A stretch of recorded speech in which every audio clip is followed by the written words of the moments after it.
the Home Run Derby Bracket Challenge for a chance to win $100,000. For details, scan the QR code quick. Visit MLB.com/bracket. Restrictions apply. See rules. Page the game brought to you by Acura. It's a San Diego theme. It really is on a mission. If you ever come to San Diego, you have to go to Old Town. That's where you'll see a lot of that architectural missions and other things. Alvarez has been on one though. Anchorman Joe Musgrove, stay classy, San Diego. He's from El Cajon, which is 17 miles east of San Diego. And boy, has he been good in his last 8 starts. I saw him Tuesday, almost unhittable. And the La Jolla Destroyer. Well, Max Scherzer destroyed just about every team in the wonderful career that he's had. But look at his numbers at Petco Park. The only time that he didn't La Jolla Destroyer, he was at Citi Field in Game 1 of the Wild Card Series last year. By the way, Joe would like you to stop by Cafe Adesso and Alpine, where his parents Mark and Diane were on the rooftop. Have a nice Americano, please. All right, we've completed our San Diego theme. Now it's time for the last game in San Diego. Last game before the All-Star break. Mets and Padres first pitches. Coming right up. All right, getting ready for the last game for the All-Star break. Ready?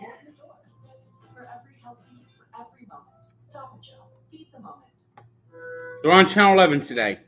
PIX.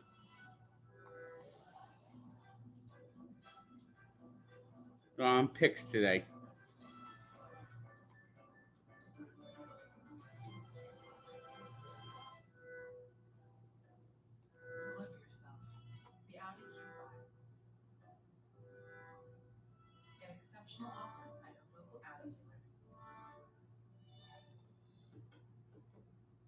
Enter to win 3 prizes in the AAA Triple Play giveaway. $1,000 e-gift card, an authentic Francisco Lindor jersey, and 3 AAA Premier membership for you and another driver. I don't think I'm gonna go see the Barbie movie.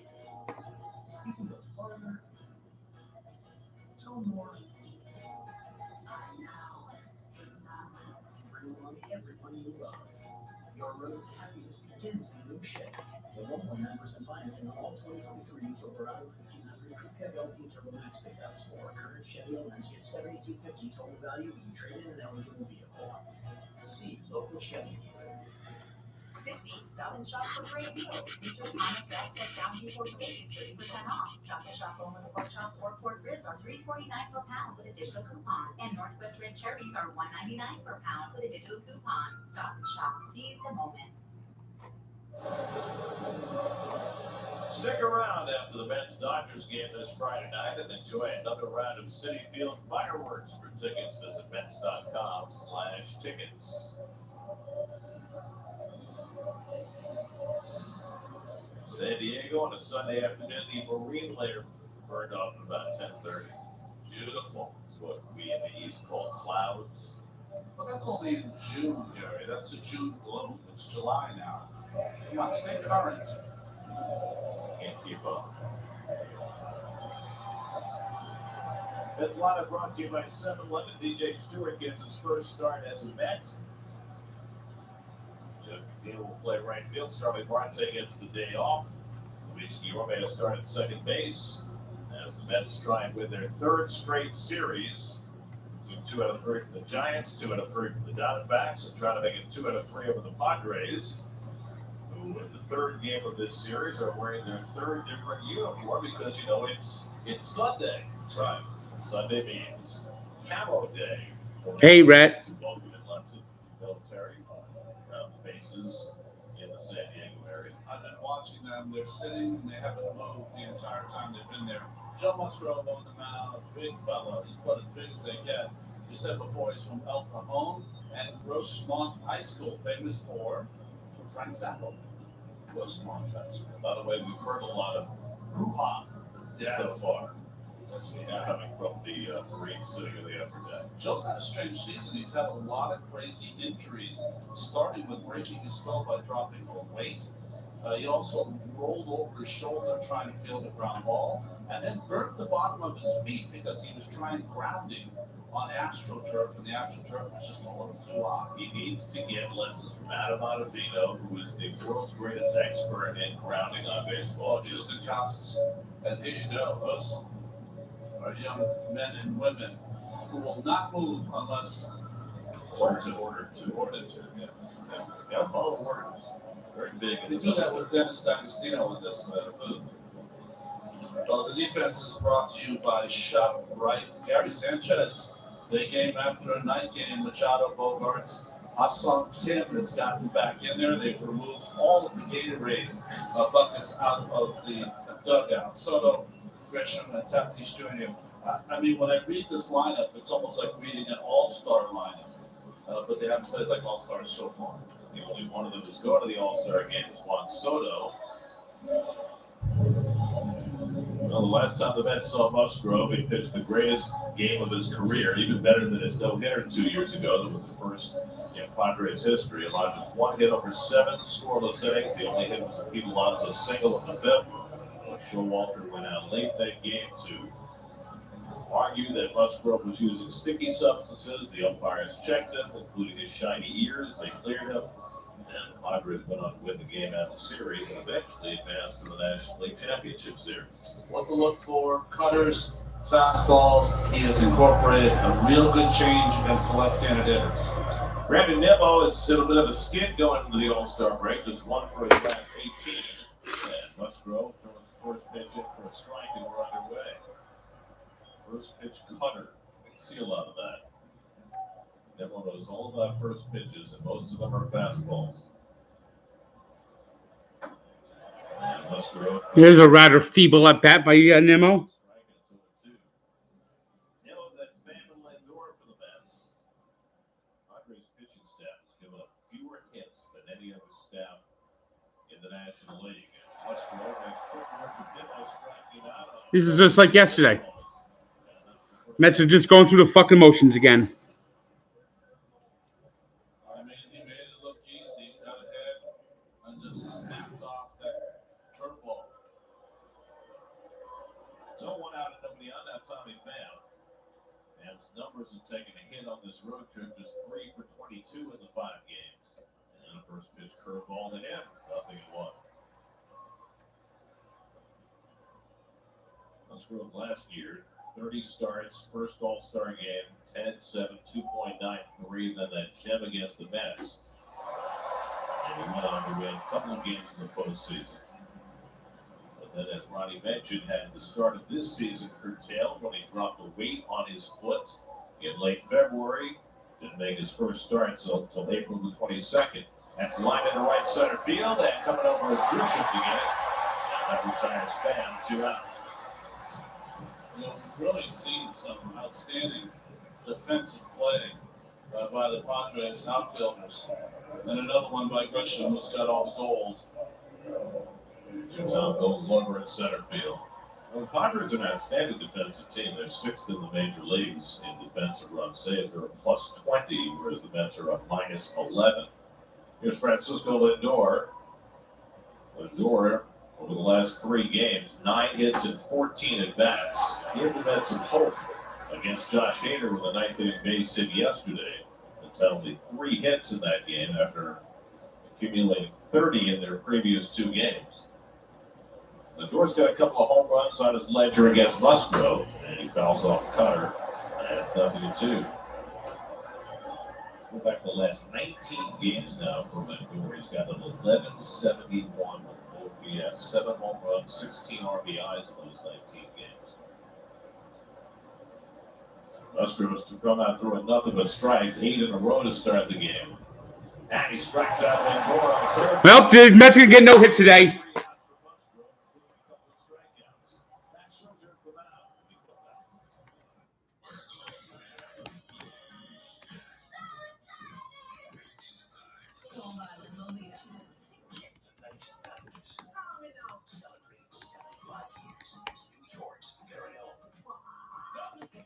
The right mattress makes everything clear. My neck feels better. I mean, that was just a pathetic, feeble inning. The right mattress matters. We'll find yours. Right now at the July 4th sale, save up to $700 on Sealy, plus get a free adjustable base. Mattress Firm. Every Thursday at 10 a.m. on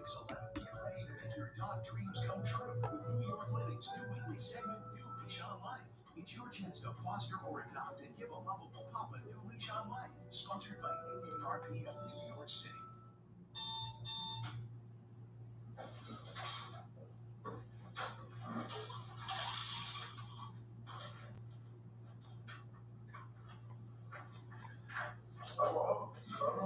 Hold on, I'm coming. You didn't tell me you were at McDonald's. Start your day off right and try steak, egg, and cheese bagel or steak patty on your other favorite breakfast sandwiches, like a steak patty on a McMuffin, biscuit, or McGriddles. The right mattress makes everything clear. Oh, the book club that wants me to move to the woods is a cult. The right mattress matters. We'll find yours. Get to the July 4th sale and save up to 50% on top brands. Mattress Firm. Padres lineup brought to you by Calvary Hospital. Ruben Lindor gets his first start of the series. He'll be DH today. Ha-Seong Kim, miraculous recovery after jailing his toe on Friday night. He's back in there playing second base, leading off. Gary Sanchez catching all 3 games of the series, and Max Scherzer looking to keep his winning ways going. You know, Max faced the Padres 8 through 5 scoreless innings. His last 5 starts, 29 in the 3rd innings, 15 runs allowed. Ha-Seong Kim, 1 for 3 in this series. The one was a double, then he tried to stretch into a triple with ill results. Pops one up for Brett Beatty right along the railing, and Beatty crawling along the screen, and they say it touched the screen before he caught it. Still playing. Third base umpire DJ Rayburn right on top of it as Beatty tried to move right along the netting.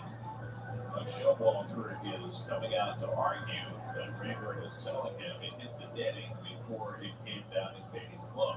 Boy, the Mets just get fucked by the umpires every goddamn night.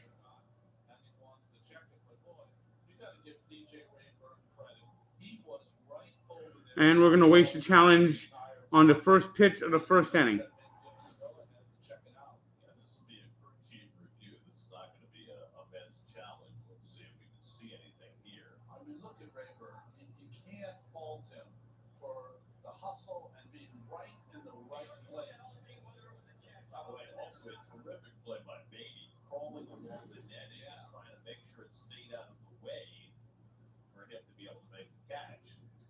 You know, the one thing that in the Mets defense here, what happens when you go up against the fence, right, is that you push on that netting. Once you push on that netting, it moves. And maybe that's what DJ Rayburn saw, was the moving of the net as he pushed it before the ball came down and nestled in the glove of Beatty. Well, there's another piece to that, too, that when you push the netting, sometimes it snaps back. Reverberates. And that might have caused the ball to hit the netting, where it might not otherwise not have. But if it hit the netting, it hits the netting. Right. So we'll see. I honestly cannot tell from that replay, and so I think it's going to be awfully hard for the guys in the replay center. You got Mark Colba. Whoever is telling the Mets to review things, they got to fire him.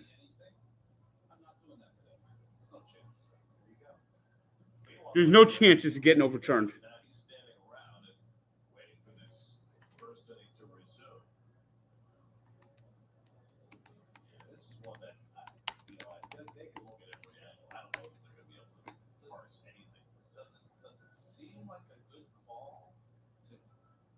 To the replay on the first pitch. Well, again, I think this is a crew chief review, not a Mets challenge. Sorry, my bad. Yeah. Oh, I thought it was that the Mets were going to the replay. I was going to say. Come on. Max is throwing some warm-up pitches down to stay sharp. Marty mentioned his outstanding start against the Padres back in April. 5 scoreless innings. Let's see.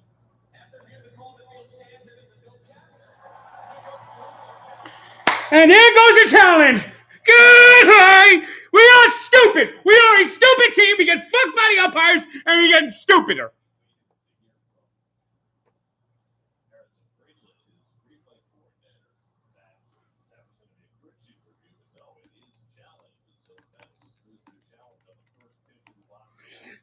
And the umpire said, we're gonna screw you all game. Look at that. Right down the middle, ball. The Mets are going to get fucked by the umpires again. Look at the umpire. Wait. No, it's not.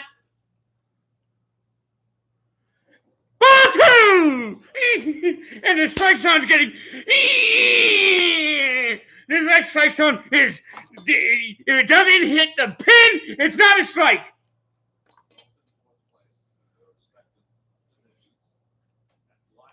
Go take second. The umpire's going to call you safe. Is he going to hurt this? Both pitches on the line. Right. No, it's not. Did you see the umpire? The umpire just this. Yeah, the Mets have gotten no reviews going to learn. Angel Hernandez is in charge, and you keep reviewing.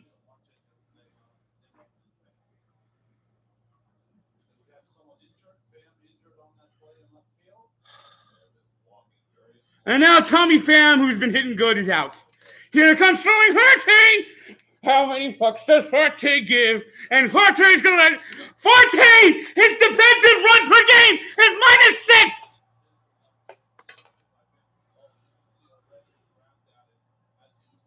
And there goes the prospect for Pham.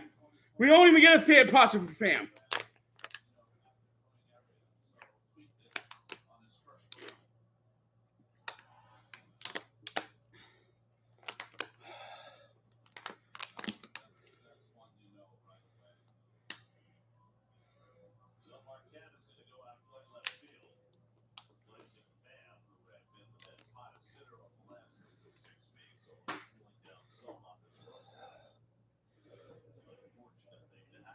Where's the challenge on the first pitch?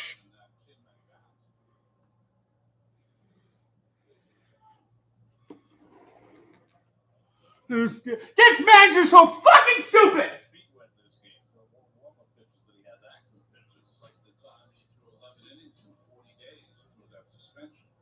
Here's Juan Soto, who had a 23-game on-base streak, stopped last night when he went 0-4.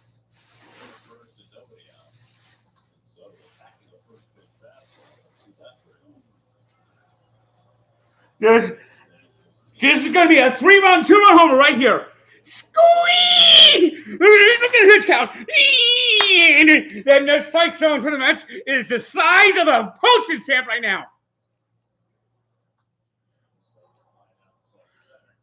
Canada's going to drop it.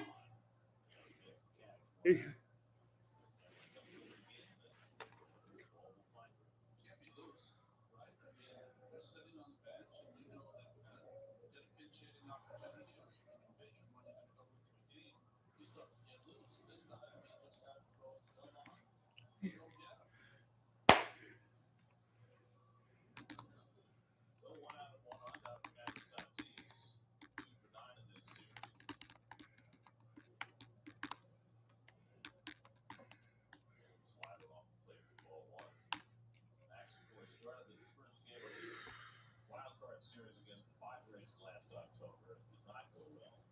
They went 7 runs in 4 2/3, 4 home runs against them in that game. That's culminated a thoroughly impressive. Here we go. Coupled with his start against the Braves the following weekend of the regular season. That was the theme for all those pitchers their last 2 starts.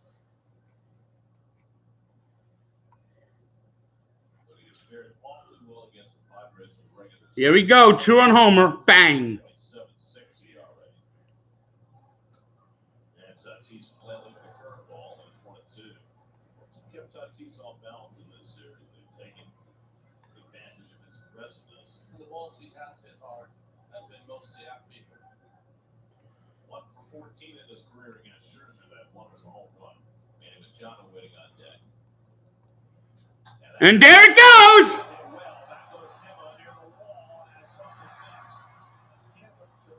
The run! Look at him dancing! Look at him dancing! You see him dancing? They know the game's over!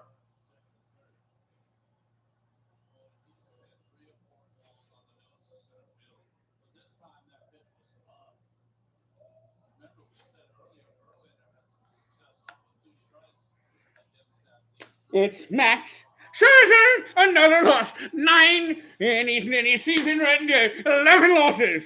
Go. Here comes a 3-run bomb.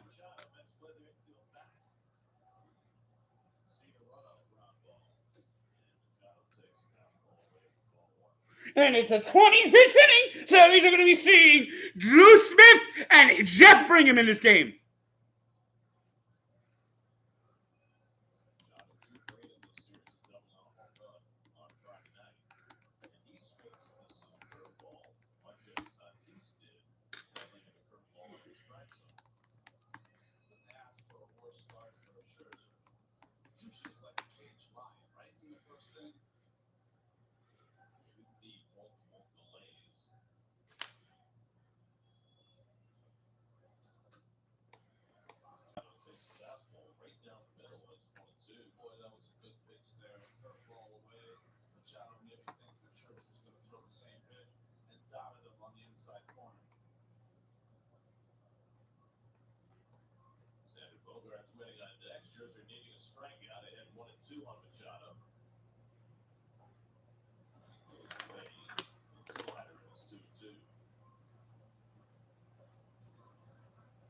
It's the big pitch. You see Max's head down as he thinks, what's the correct pitch to throw here?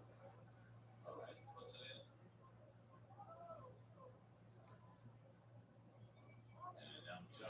Thanks, Ghost picks Jimmy. When you see pitchers, The chop sucks. because that noodle is really just going over all the possibilities. What's the best shot? Me retiring Machado right here. And sometimes on a 2-2 pitch, okay, if I miss with this pitch, it doesn't swing. What am I coming back? Thanks, Tyler. Come in. Frank, I'm home. And there's the 3-run homer. Boom! Ding, ding, ding, ding, ding, ding, ding, ding, ding, ding, ding, ding, ding, ding, ding, ding, ding, ding, ding. And that's about it. They sweep in Arizona and they get swept in San Diego. Back, back, back, back, back. Did I walk in right on it? Yep.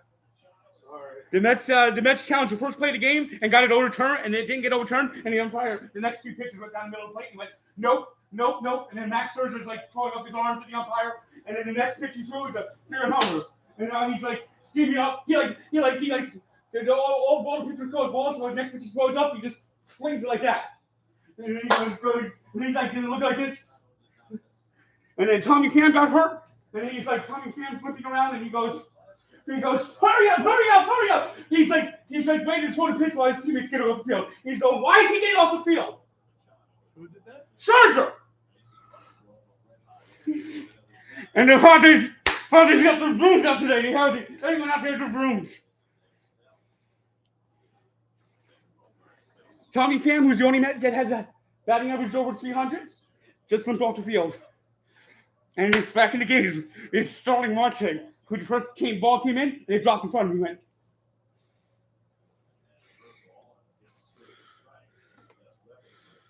Thanks, Ghost Picks.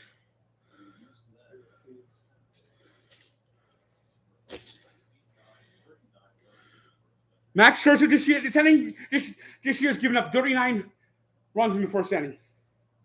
The Mets as a team have scored 7 runs in the first inning. A 67. By the way, the first inning, immaculate. The Joe Mouse call, he came out there with his ears, like this, the umpire touched his ears, and the umpire just high-fives him. Yep. In fact, he had sticky stuff, and he went like this. And then the umpire, when Scherzer went out there, he like grabbed his hand like this. And said that, you're losing this game, buddy. You're losing this game. There's a note out there that the umpires. The Knights picked that up? Yep. And then when the homer got hit, the umpires going, oh yeah. That's what you get for challenging on the first call. And Buck went like this. And it took 14 minutes. And they said, you're not allowed to told Max says he's not allowed to warm up during the challenge. So Buck fucked Max.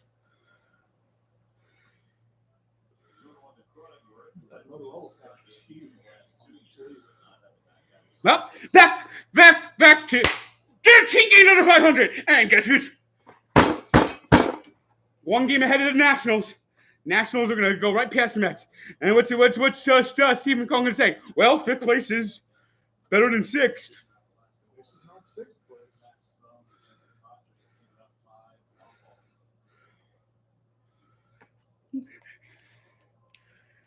You think he knows there's only 5 places?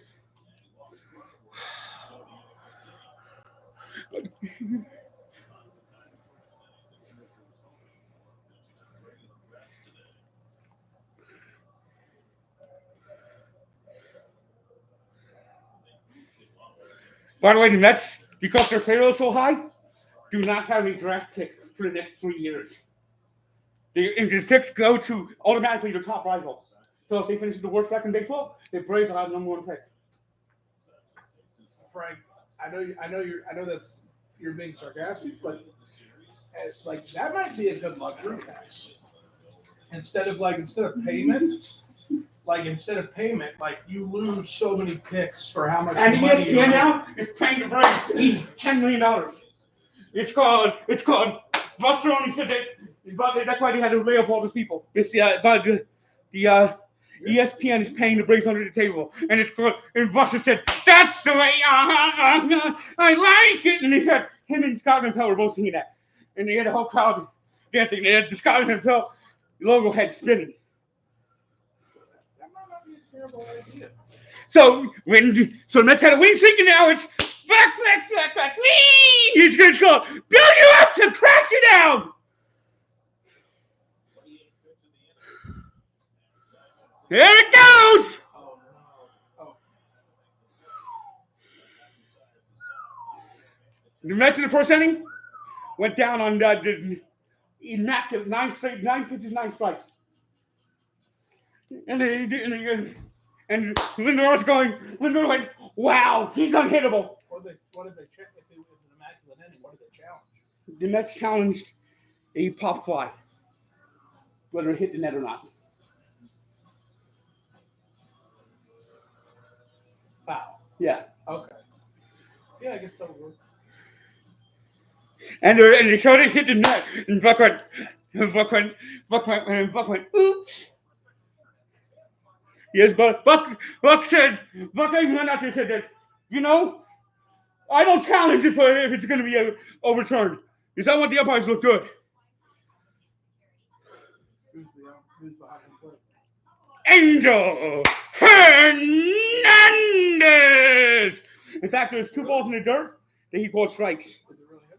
No, he's the replay guy.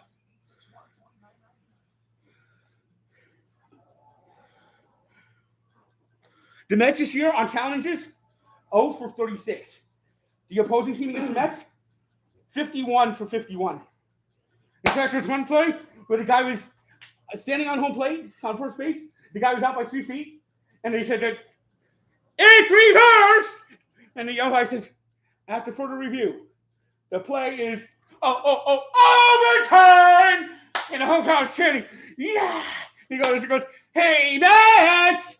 Yeah, that's right. Angel is here. And the crowd in the line was going, I believe in angels. And they all held up a picture, little pieces of picture. They have a giant Angel Hernandez in the outfield.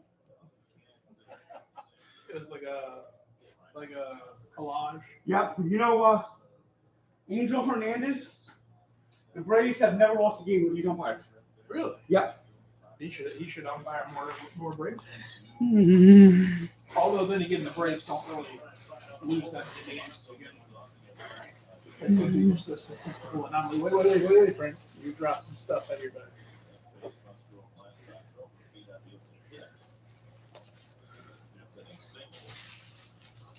Here we go, another immaculate inning.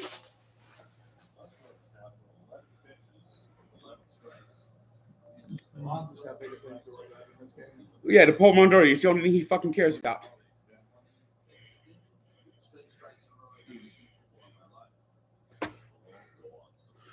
Hey, what's up, Jerry? What are you up to?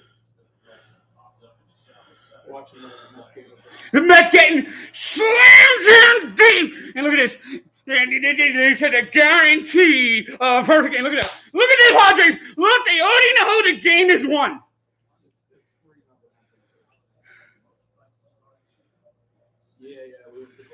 The Mets, when falling behind 3-0, have not won a game since 2019.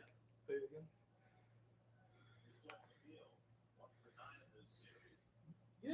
Come swing by. We're not going nowhere. Where's my keys at?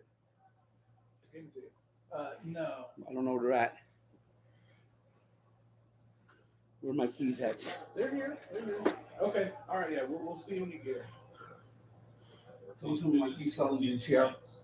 Come to the back and I'll come down and grab it. McNeil might have another 2-hole. All right. Yeah. Just give me a call or text me. Ball. All right. Well, listen on the front. I can't find my keys. You had them. Did you take them over there somewhere? Did you put them down like on the hilts where you usually? So I always put them. When I was doing Columbia football in undergrad, Okay, go on. down football, We're good. was there. Jerry's gonna swing by. We had 1 year before we got some great stuff. Lions were 3-1. That's Lions right field. And McNeil's got There we go. Yeah, but there's 2 outs and it's he's teasing! Never teasing! They have no shot to win this game.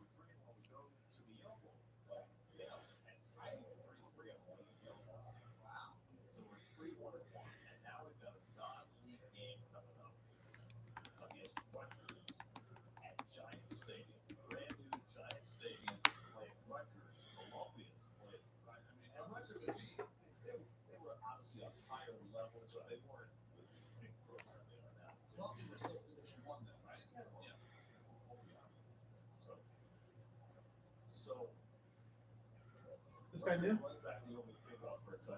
Stewart? Yep. Where do you come from? Miners. His batting average in minors was a hefty 111. But he's a veteran, and that's all that Buck cares about is veterans. He was only a veteran, but he was in minors? Yeah, he's a journeyman. He's played. He was on the Orioles when Buck was their manager. Oh. Yeah, the year the Orioles lost 118 games. Buck says that's his goal. 118, and no draft picks. How many games would you have to start losing after the All-Star break in order to lose 118 games? You'd have to have basically the record the A's have right now.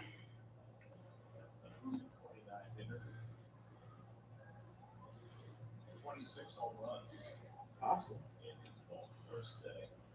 And the Mets, the players said that no, the last 3 they have not signed a first-round draft pick since 2014. Hey. All right, you got running scoring position? They won't score.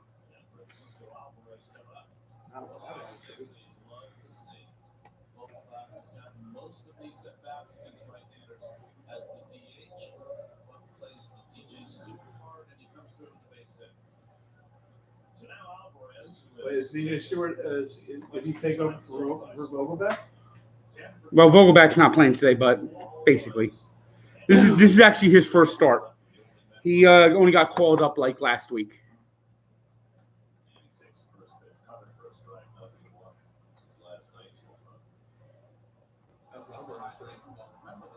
Probably the hottest hitter on the team.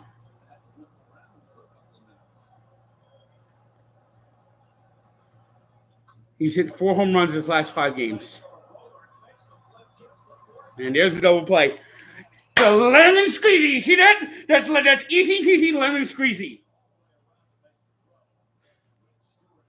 Did you see what he did again? He did the ears. He went with the ears. He has stuff on his ears, and the umpires don't care.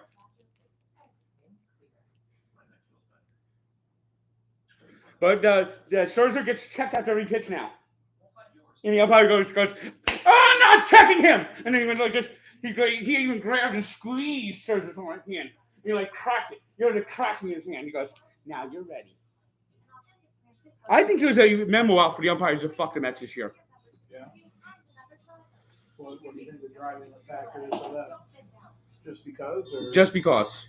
And that the umpires last year when the Braves had their World Series parade, they gave the umpires all rings. And the Braves have had no calls against them this year. Yep, the Braves have no calls against them this year. No controversial calls. And they've benefited from 1,211. You think it's just because the Braves are so good, like there's no close calls? Nope. And Buster Olney's head of umpires, and he's a Braves fan. He says Buster Olney says that the Atlanta A's are America's team. In fact, they're going to sing. Jill Scott's going to sing the national anthem before every Braves game now.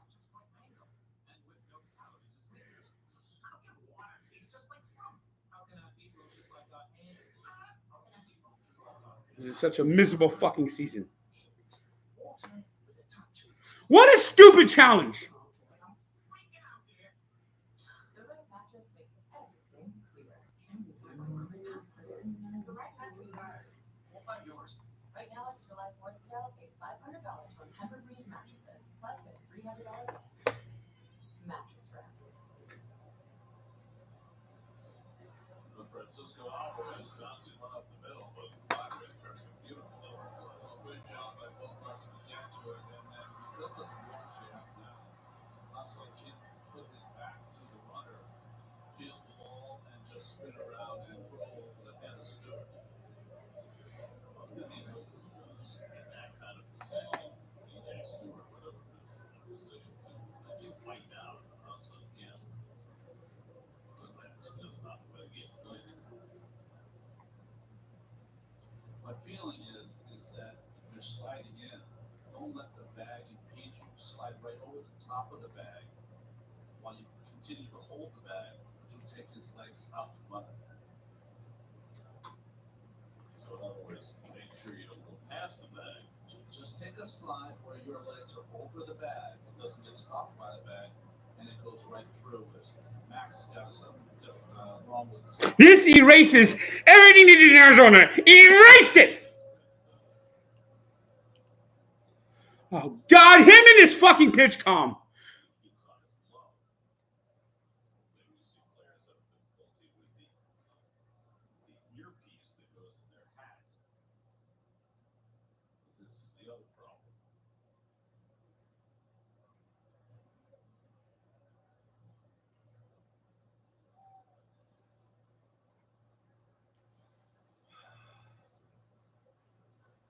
So it's not been smooth sailing for Scherzer.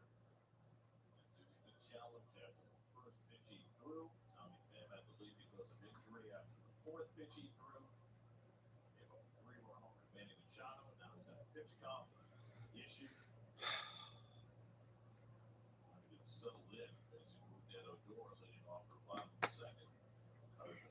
And if anything goes wrong, he melts down. He falls apart like a cheap fucking shirt you buy at the fucking dollar store.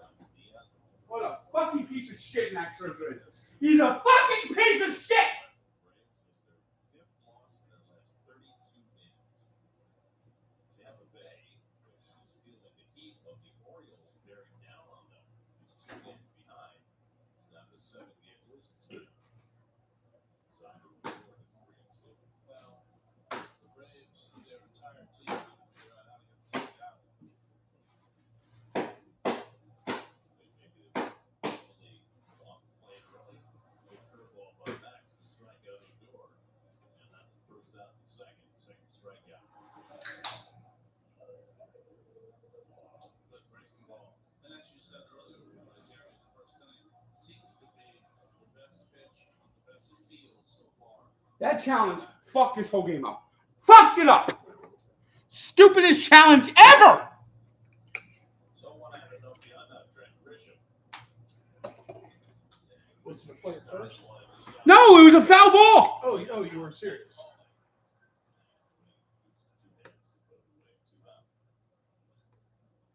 Driver on the Majors brought to you by BMW, the ultimate driving machine. Squeeze off a 15 strong game for the Marlins today as they take 2 out of 3 from the Phillies. He's right down to 383. Phillies right now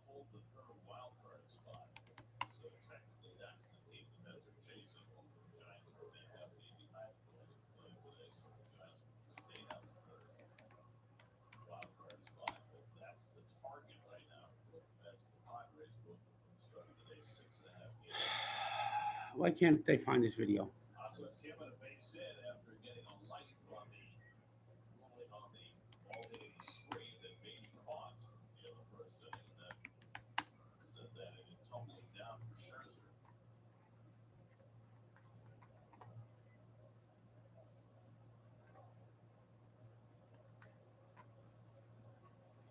If the call is overturned, it's an out. If it's not, it's a strike.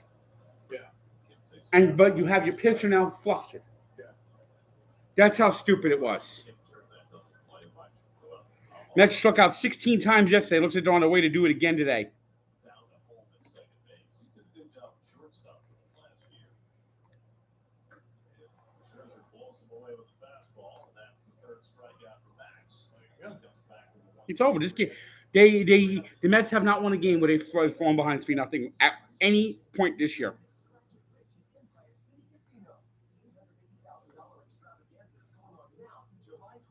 Really? Yep, They're gonna bring that thing. it's over. They're that heartless this year.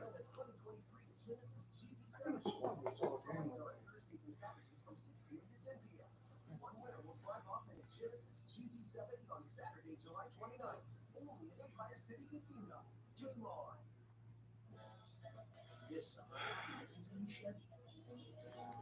Speaking of fun, tell more. Bring on everyone you love. Your road's happiness begins in a new Chevy. 1.9% financing all 2023 Silverado 1500 Crew Cab LT Turbo Max. Why can't I find a video of the foul net? 7250 total value from the trade-in. No one put it out there? See local Chevy. When you get Spectrum One, you get fast, reliable internet for $49.99. And surprise! You find out you're also getting free. I mean, literally, that is the dumbest fuck challenge Buck has done yet. Oh, Doug's. This is a clip. Hold on. This is a clip of what I was telling you about. How bad The CGI. the CGI of the tickets I created. Sail into summer in New Jersey. Stroll boardwalks or ride high. Enjoy sea breezes and iconic shores. Dazzling cities to charming countryside. Find What a dumb challenge. Dumb challenge. Third inning, 3-0 San Diego. Brett Beatty leads off. It set the whole fucking tone for this whole fucking game.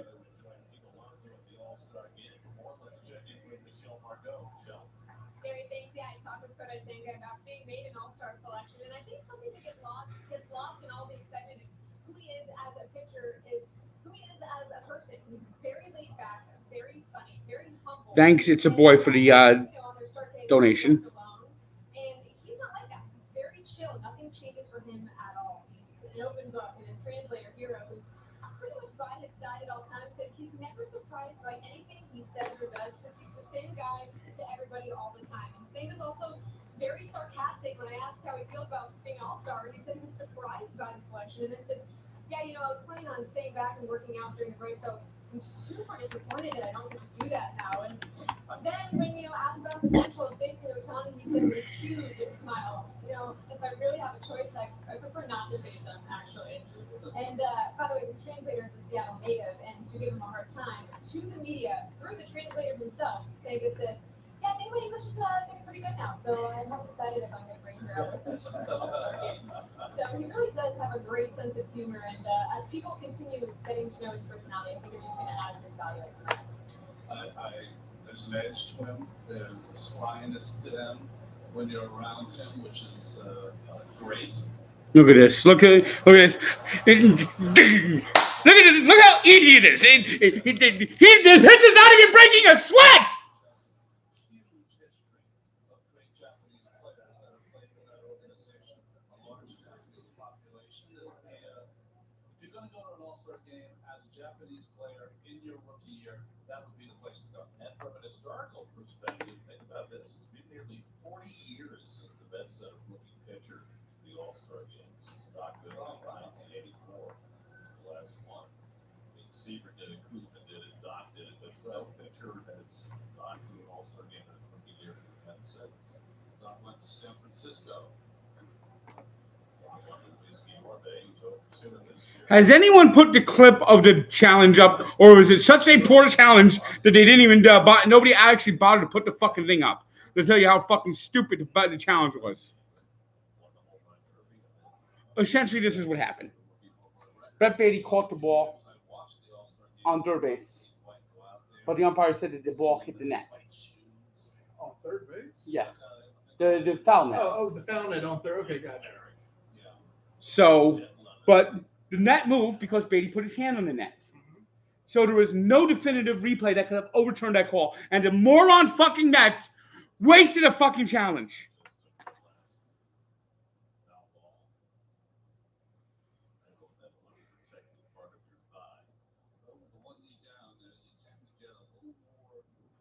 That's how fucking stupid this team is. That's how fucking stupid Buck Showalter is.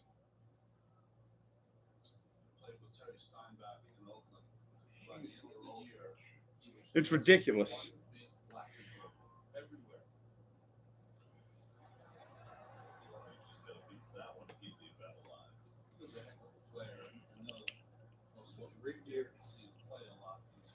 Yeah, shitty player. Well, he's had a horrible season. He's batting like 150. It was good last year, right?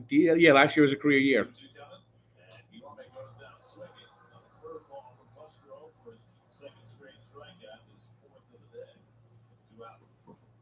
Well, the Mets have a lot of strikeouts yesterday. Most of them started with Blake Snell, who had 11, and they're piling them up here today against Musgrove and his A game.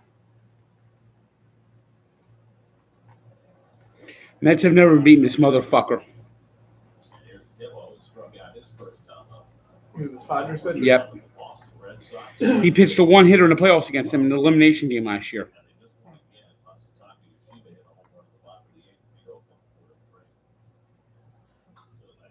He's got to be in the list of the 5 guys for Rookie of the Year, right? He's on that list.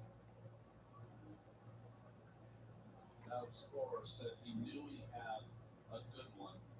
Japan won the World Baseball Classic. The next day, Yoshida was at the spring training complex ready to go. Josh Young is probably the front runner right now in the American League. Has 19 home runs this year. Third baseman for the Rangers. Gunnar Henderson's probably in that conversation.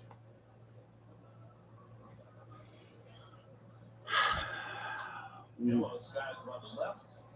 This is another easy fucking inning. Well, time to look at some cards. While on the minor league trip last week, I got a number of minor league cards, including Tidewater Tides cards back to the Met days, Norfolk Tide games. We got some Lynchburg Hellcat. We got let's see, this is another Norfolk Tides. We got Richmond Flying Squirrels. Got a whole bunch of packs. I'm going to go through these minor league team sets. All right, I'll save the Norfolk Tides for last because those are probably the most interesting ones. Let's go for this one right here. This is, let's see, it says 2019 International League Top Prospects. So let's see who's in here. We got this sheet that looks like this little card of all the logos. We got Keegan Aiken. Ooh, Bo Bichette. He's done pretty good in the major so far. Kevin Biggio. We got Bobby Bradley. Diaz Cameron. Willie Castro. Oh, here's a good one. Dylan Cease. The Charlotte Knights. Michael Chavis, Zach Collins. Okay, here's something for your Yankee fans over there. Nestor Cortez, Mike Ford. Where's Mike Ford these days? I haven't heard his name in a long time. Nick Gordon, Davey Grulian, Lourdes Gurriel.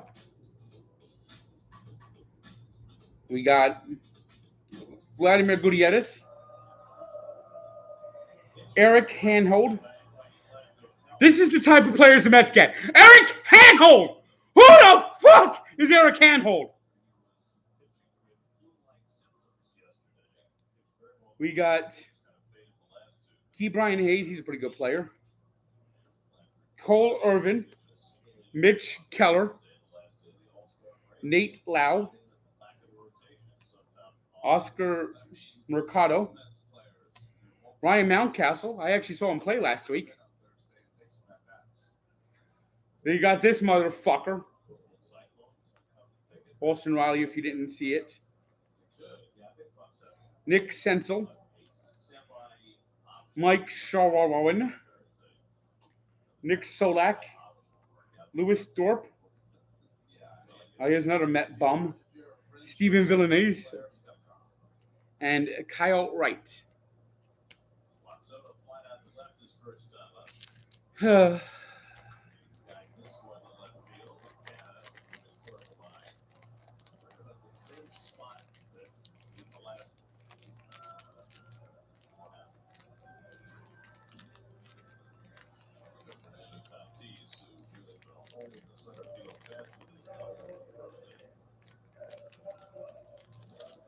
All right, put these back in the pack.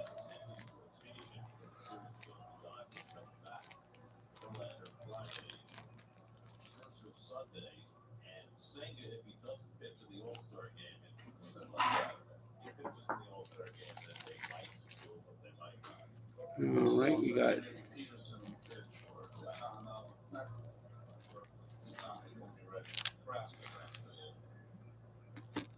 I'll do these Lynchburg. I'll do the Richmond next. These Richmond cards.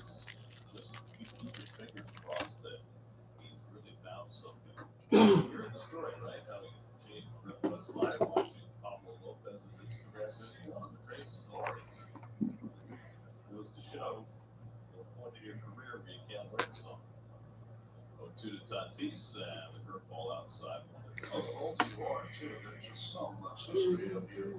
I mean, Mets had a 6-game winning streak. Now it's all gone.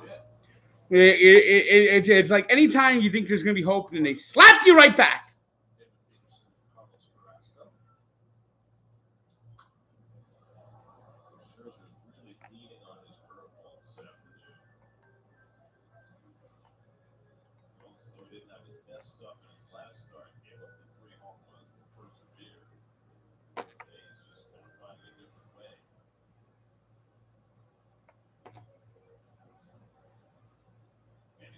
Waits on deck. And he throws a fastball by Tatis after setting him up with all those curves. That's 4 strikeouts now for Scherzer. You know, Gary, it's almost like he has to pitch backwards now. You mentioned right, he'll get them thinking soft, and then every once in a while he'll pop one in there, and they give you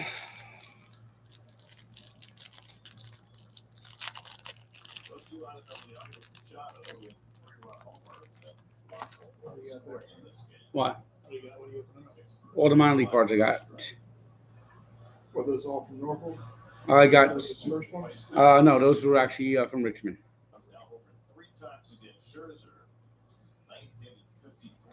This next one's also from Richmond.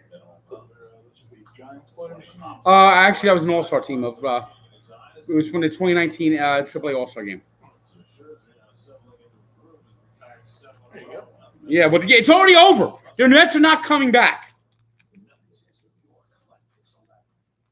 All right, we got a set of Richmond Flying Squirrels. It's this year's set, 2023. Maybe last year's set, but that's 2022 stats on the back. So we got Luis Matos, who's already up with the Giants now, I believe. Wade Meckler, Brett Arbach, Tyler Fitzgerald,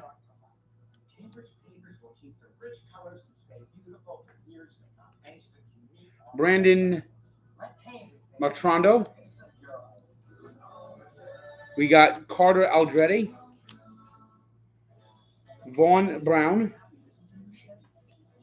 Robert Emery, Andy Thomas. No one who I've really heard of other by DeMato so far. I've seen some of these guys play. Patrick Bailey, Marco Luciano, Matt Frisbee.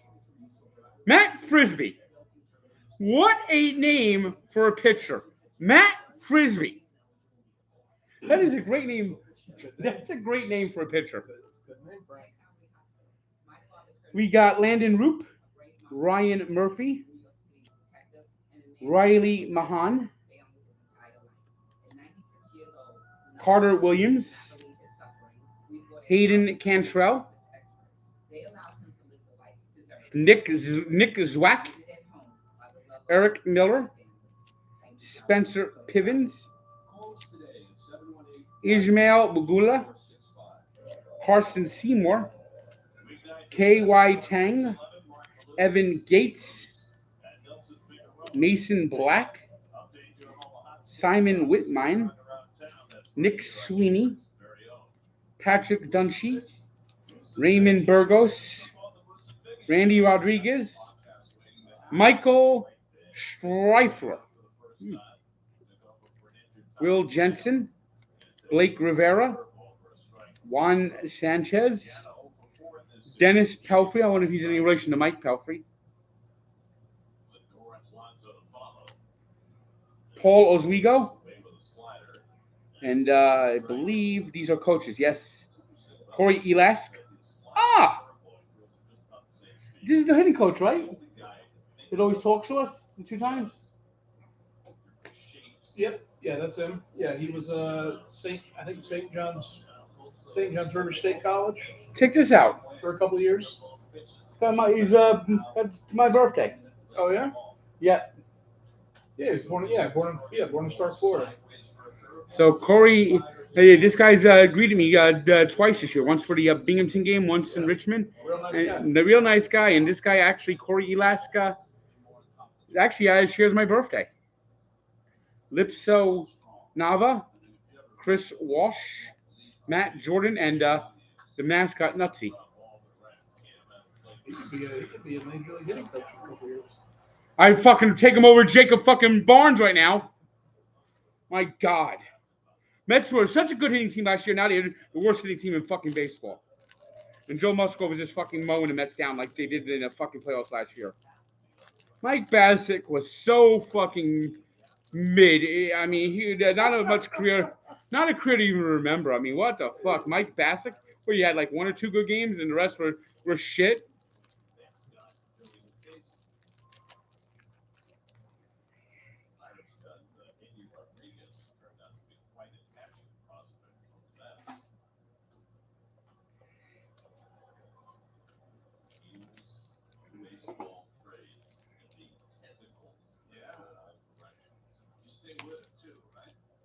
Okay, we'll be opening up a couple of these Lynchburg Hellcats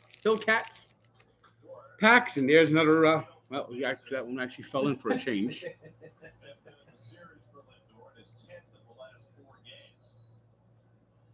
Yeah, Mike Bassick was so. I mean, I remember he had like a 2-hitter when the Mets wore the 86 throwbacks, but other than that, he was not very good.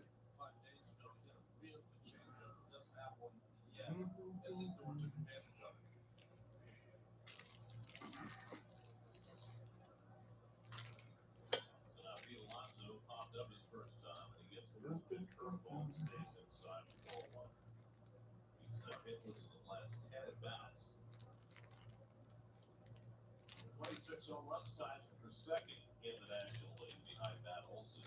Defense also has 26 coming in today. And that one tipped off the middle of the helmet of Alonso, and he's hit by the pitch.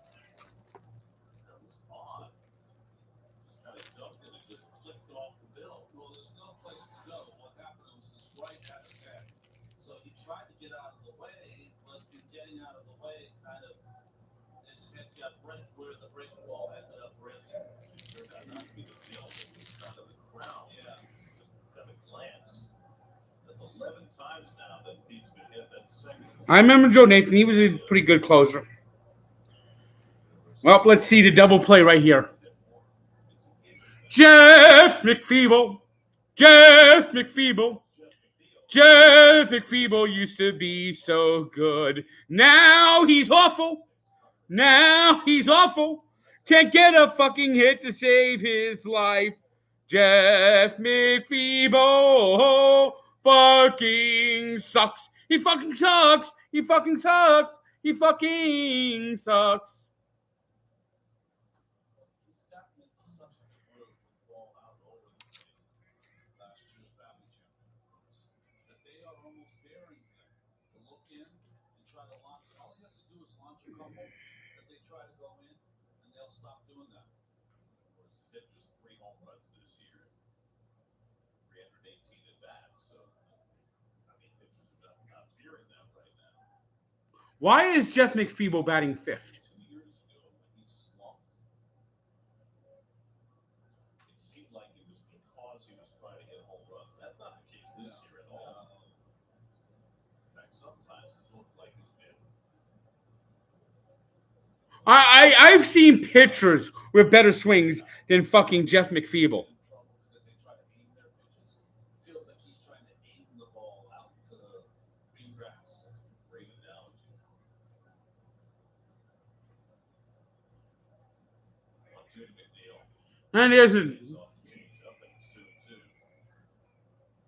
DJ Stewart, the next. CJ Nitkowski from New Jersey was never good.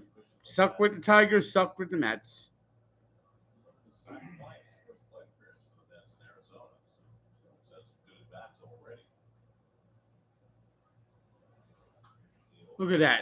Look at that swing. It looks like he looks like a rusty gate fucking swinging right now.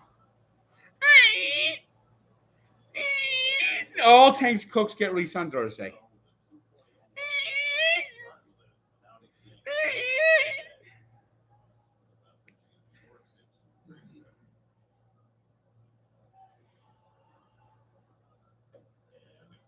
Lays off this time. Curveball's down. It's 3-2. Well, good at back tone by McNeil right here. Laid off 2 tough pitches to change up. And now the breaking ball. True to form, you would think that Musgrove will come back in with a cutter in on McNeil. I don't think the Devils are going to get Hollaback. It's going to be between Vanacek and Schmid. No, 3-0, Gary. Sorry. Down 3 runs. He could not. Musgrove instructed to wait until the hitter is alert to him before he comes set. Plus, the way it's configured, if I was catching, I would throw Alonso out at second.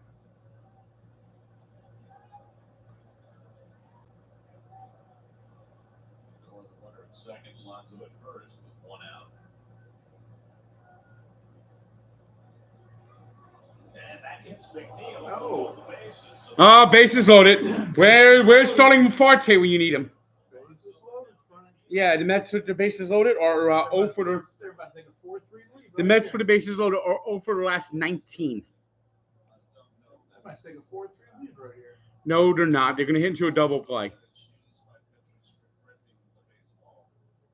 have a feeling that at times that ball just does not come off their hand because of the sticky stuff. Because, I mean, I was out there for a lot of minutes, Gary. There's not a hitter I hit like that in a 3-2 situation with runners at first and second. I mean, that ball missed by 3 feet. You know what I'm saying? don't you also think that if there's any start where Joe Musgrove would be vigilant about not having overly sticky hands, that it would be this start? I agree. What was that? I'm just trying to. Not all things are equal. And this As is far all as you sticky can think of sticky is crazy. stuff is concerned, whether it's a warm day, a cold day, it's the right rosin, less rosin. Are you using it at all? Maybe you're not. All of those things. I'm just saying from experience. When I had to make a 3-2 pitch for a guy. Oh, look who it is. It's DJ Stewart. Yeah. This guy has zero chance of doing anything good here. Did he get a single earlier? Yeah. But just from the minors, he's going to hit into a double play. I mean, the Mets have this year have 4 hits with the bases loaded, and he hit into 64 double plays. The Mets with the bases loaded and 1 out is always a double play, 97% of the time.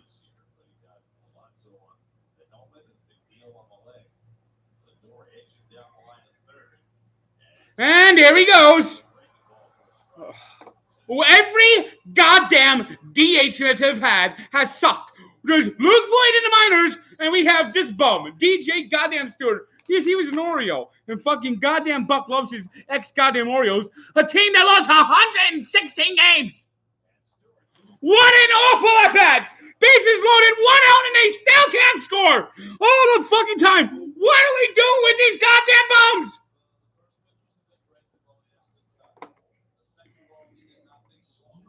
Yes. Oh, bench is still loaded. Oh, bases loaded with Alvarez stuff? Has he hit a grand slam yet? No. This could be it, Frank. This will be Alvarez's first grand slam. Nope. When the bench is loaded, it's like the bench and the bases loaded are like that's the bench and the bases loaded. They are the worst team ever with the bases loaded. It's like the guy carrying the chili pot. He spills it every time. I've never in my life seen a team that is worse with the bases loaded than the Mets.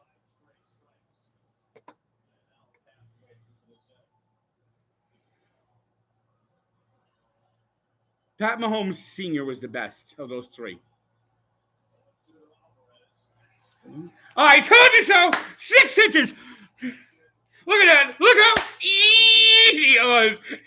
If being the Mets is easy, did he just played on the scoreboard? That was easy. This is the torture that is the Mets.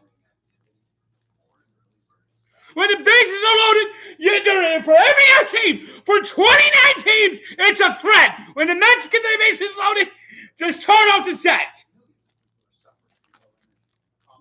Okay, we got 2020 Norfolk Tides. Oh, no, Lynchburg Hillcats. Julian Escobedo. Petey Halpin. Corey Holland. Alexa Free Pelenis, Jonathan Rodriguez, Cody Fairhart, Yanier Diaz. None of these guys I've heard of yet. And if these guys aren't up in the majors yet or are on the precipice, they're not coming anytime soon. Andres Melendez, Christian Cairo. I wonder if it's any relation to Miguel Cairo. Angel Martinez, Johnsky Noel, Gabriel Rodriguez, Yordis Valdez. We got the mascot Southpaw. Dennis Malve, manager. Hitting coach Chris Smith. Pitching coach Tony Arnold. Juan De La Cruz. We got the trainer card. Who cares about the trainer? Here we go. Andrew Mislek. Cade Smith.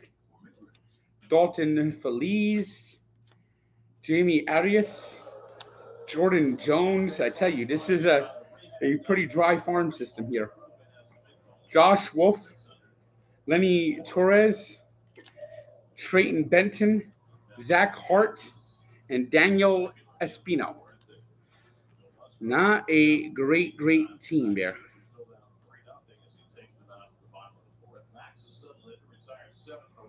It's Lucas Duda had his good moments, but he's like was a terrible fielder and couldn't do anything in the fucking clutch. Those are all single A guys, right? Yeah. Okay.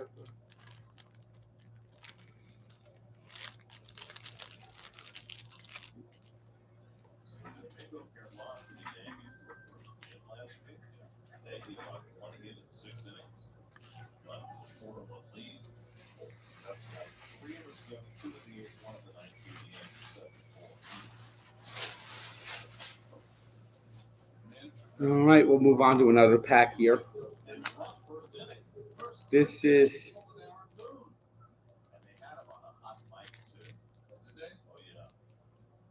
2022 Hellcats.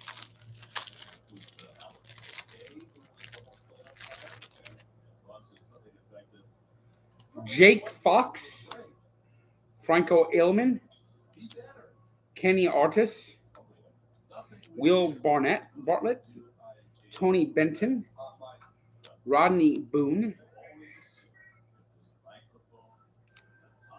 Jorge Burgos, Trenton Delham, Will Dion, Joe Donovan, Luis Durango,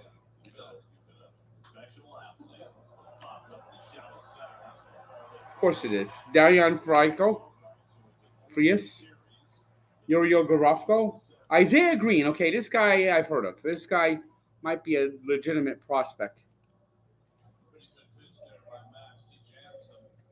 Okay, we got Elvis Jerez, we got Reed Johnston, Jack Leftwich, Jake Miller, Ronnie Munoz, Richard Paz, Wilfredi Peralta, Victor Placart,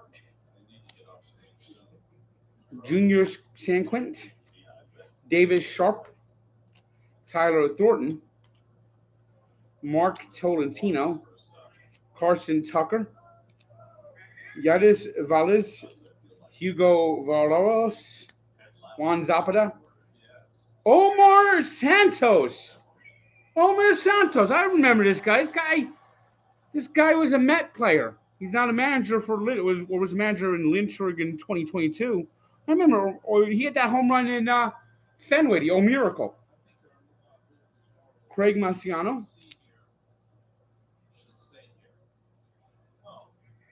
All right, we got Kevin Irmo, we got Daniel Robertson, and we got the trainers. Who cares who the fuck about the trainers?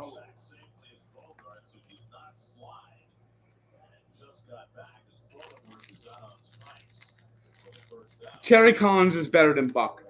I mean, Terry Collins got more from the Mets than anyone could possibly imagine. Buck's got at least got the worst out of any team that you can imagine because he's such a fucking moron.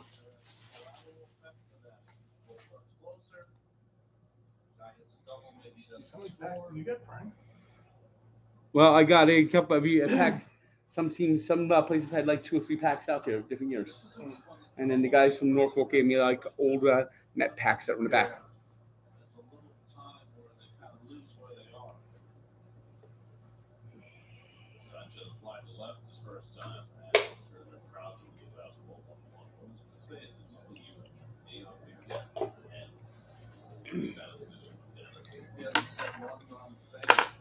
Cespedes was good until he got his money, and then he didn't give a fuck anymore. Like kind of like Starling Farte.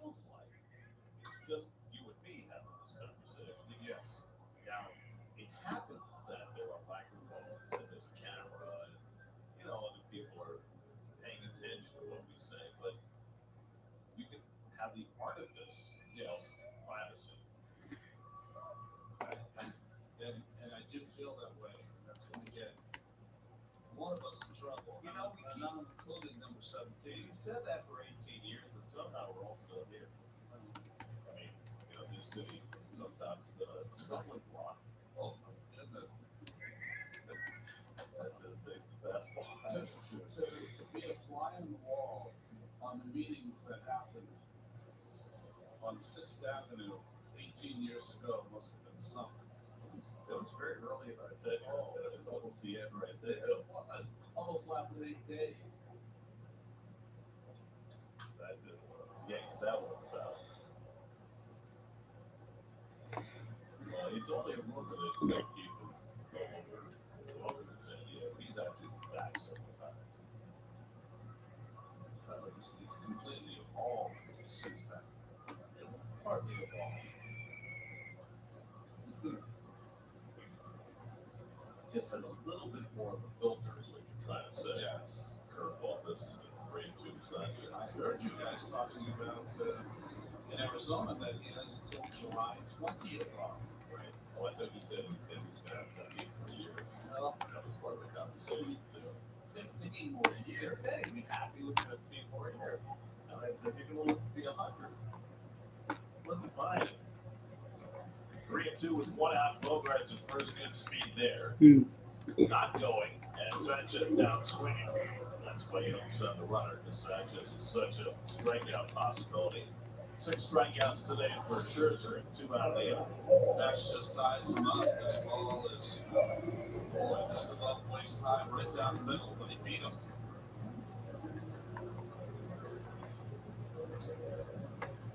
Here's Rudan Odor, who struck out his first time up.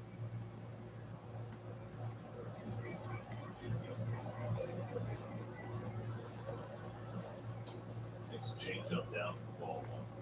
So, the big first place series of the NL Central is complete, and the news today is that Ellie De La Cruz did not steal home. And as a result, the Brewers beat the Reds 2-0. Great Miley 6 goals innings. So at the break, the Reds put 1-game lead on the Brewers in that NL Central. It's one of the teams the Mets are going to have to go through, right? Brewers, Brew Crew. Play the Reds too. Yep. Going inside 2-0. The Reds are now, with that loss today, are 23-8 since they called up De La Cruz. What a difference maker he's been. I mean, he's not the only one. I mean, Matt McClain and Spencer Steer are also rookies. Thanks, Joe Hill. But boy, he's been electric. So that's one first again, but no ball. Now it's 3-0. Who goes first? I mean, I think most of us. I wouldn't be surprised to see Paul Skeens maybe get a look at the first pick. Corbin Carroll had that rookie of the year, so I'm not sure. There'll be a few more players in the action. That's a couple, yeah. I mean, between Alvarez and Senga, they certainly are in the conversation now. Oh, That's not any Nope. Carroll. He did. It's 3-1. Came back in that game when he came for the That's great. yesterday. Hurting his shoulder against the Mets a couple of nights ago. Carroll's a special talent. He really is. 5'10", 165, and such incredible power. Just has such holiness. He uses legs to generate all that power. Yeah, he really gets, from the ground up, he gets that power. You know, one thing about ball players is that they come in all shapes and sizes, right? But the little guys that we call little are crazy strong. Carroll, Francisco Lindor, Altuve. Yep.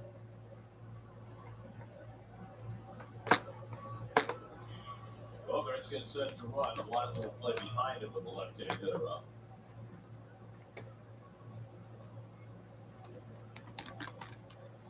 Three-two to Odor, and the changeup misses outside, ball 4. So that's the second walk of the day.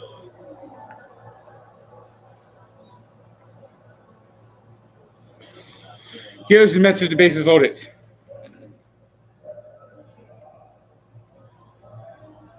Yeah.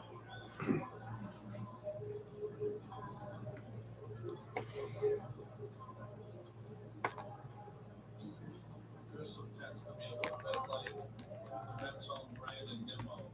Doesn't usually swing at that first pitch unless he gets some runners on. Then he can be a little more aggressive.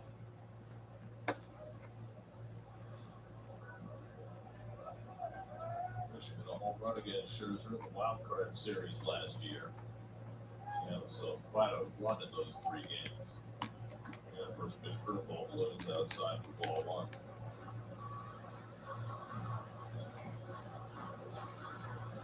Players home against Scherzer in that game. 2 are no longer here with the Padres. Josh Bell and Jordan Profar. Grisham and Machado and the other 2. And that fastball runs inside. 2 balls and no strikes. Nope, the Padres will load the bases and put the game out of reach. Getting a little better now in Cleveland. Yeah, nice game yesterday. A couple of RBIs. Guardians lost today, though, after taking first place yesterday. Foul back. With that series. Brock pitched well in game 2. And the Mets won. So he forced a game 3, but Musgrove was more than that unhittable. Yeah, finale.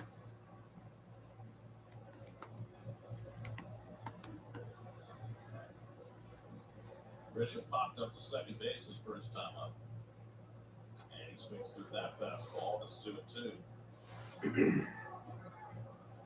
He's walked 2, he struck out 6. He's given up 3 runs and 4 hits. Damage all came in the first inning. A single, a double, and a Manny Machado 3-run homer, and those runs have stood up. As Musgrove has got himself out of a couple of tight spots. And playing very much for Jay last night's game did, as was stopped by Blake Snell for the first 6 innings. 2 out, 2-1, 2 to Grisham. And he checks his swing and held it in time 3-2.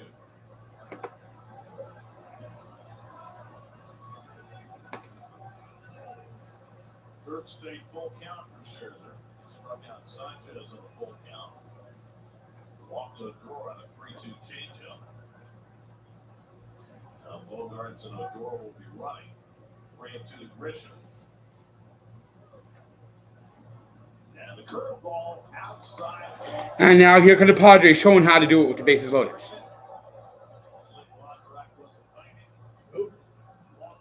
see coming out for.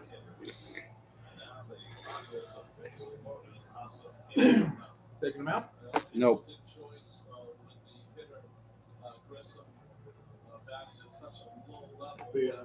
Max remembers that home run for the Wild Card Series as well. Hefner, what can you say to a 3-time Cy Young Award winner, a guy that's been So you're going to catch the train tomorrow? 5-8 times? Well, you're not really Yeah. saying a lot. You just give it I'll see when I'm going to head out there. So I want to just check in work at least. Second time already in this game that Max has thrown 28 pitches a day. And he pitches on Europe. I think that if you're going to go through this, you need to give them a blow. Yeah, we'll have this coming in, but really can't find your way out of it. But not to just need to slow things down. That's correct. Now he starts his third time around the batting order with Kim. But a base hit to get things started in the first inning. Struck out in the second. Bases loaded, 2 out. And Kim hits fastball to inside edge, 0-1. I play my infielders step to the ball side. Tim hasn't done anything hitting the ball to the right side. He's in full mode.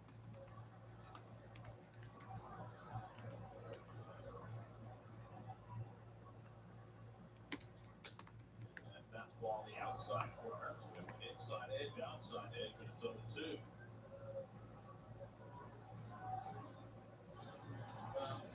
Great pitchers, when they get in trouble, they attack. They don't mess around. So he's put himself in trouble. 2 fastballs to get ahead. Can he put it away? Bogarts and Odor and Grisham, base runners.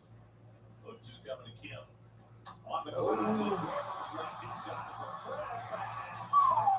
the He's safe. They're going to overturn it. That was a lazy play by Francisco Lindor. They're lucky they're not challenging it. SNY is now streaming on Hulu. Watch the Mets and more New York sports teams.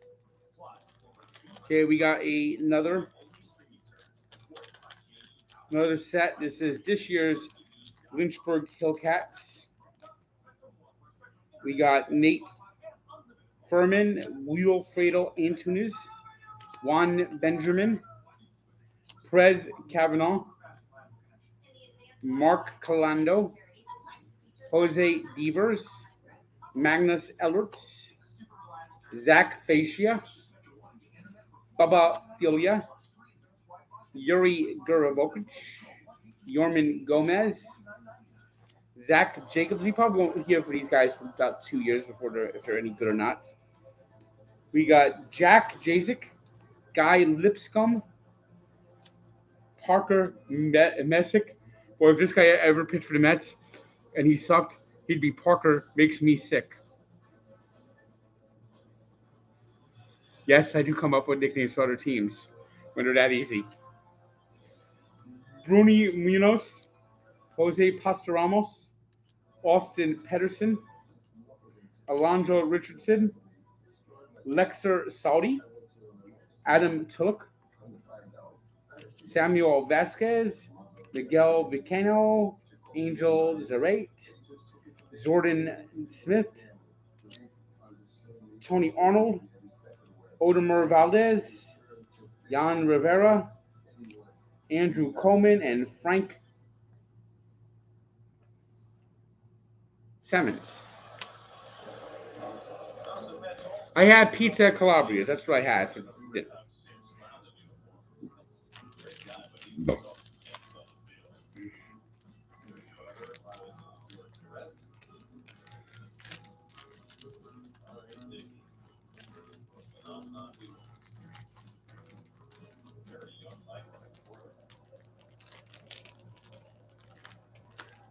Fifth inning, Brett Beatty leads off against Joe Musgrove. Got out of the bases loaded, 1-out jam in the fourth. The strikeouts to Stewart and Alvarez. His curveball stays outside Beatty. 2-0. Beatty struck out his first time up. Yorme and Nimmo to follow. It's got 2 more in second. He just doesn't want to go back in the bag. Steve in the fourth. Hunter bouncing down. It's 2-1.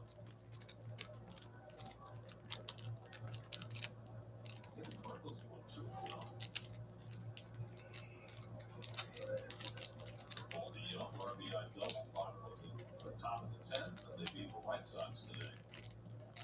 We see the White Sox coming in on that next post. You got it? No, doesn't want to go back in the bag. They've got a big breakdown. I assume they're going through the 8 games out. Yeah.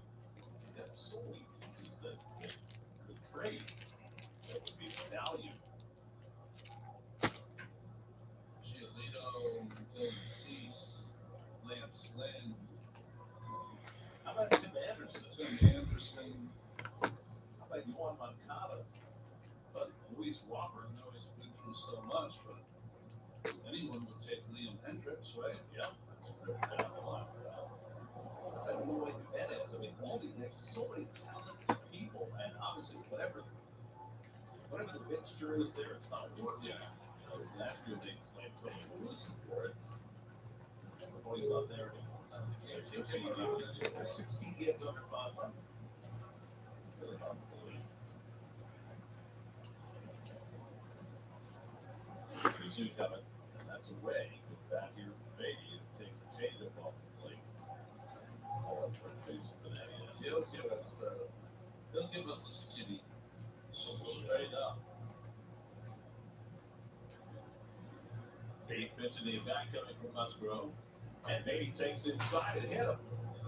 That's the 3rd batter that Musgrove has hit. Well, that's 5 batters.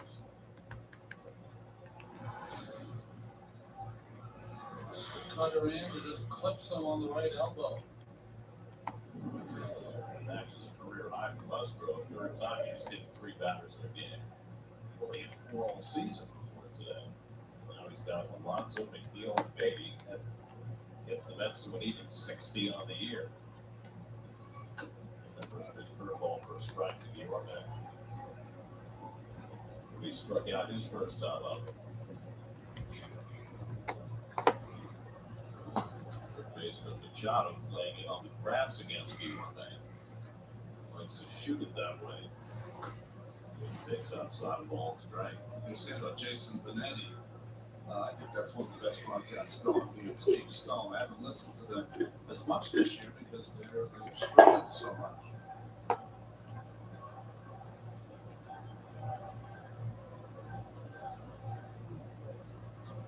Well, I say this as a connoisseur of play-by-play podcasts.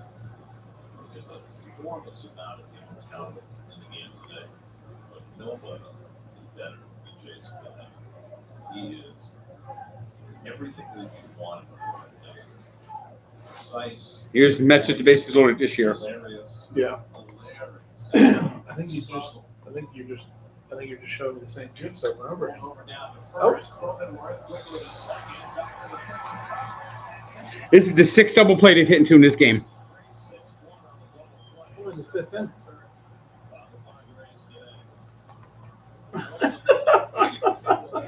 It's only the 5th inning, Frank. It feels like they fit into 6 double plays. The 9 athletes on the field. What a beautiful play he made, not only with the hustle, but also the nice stretch to complete this double play. I mean, that's textbook.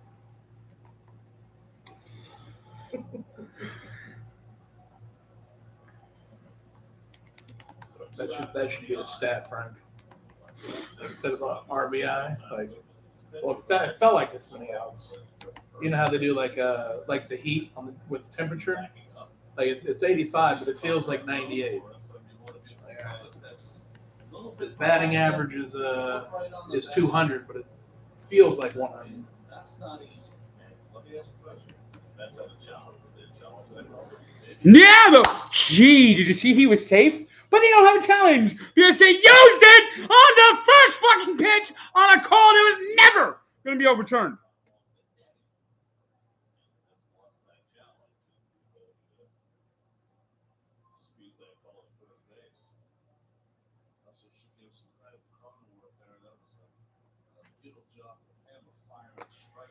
Well, maybe San Diego will challenge for him. Oh, the Mets have done that.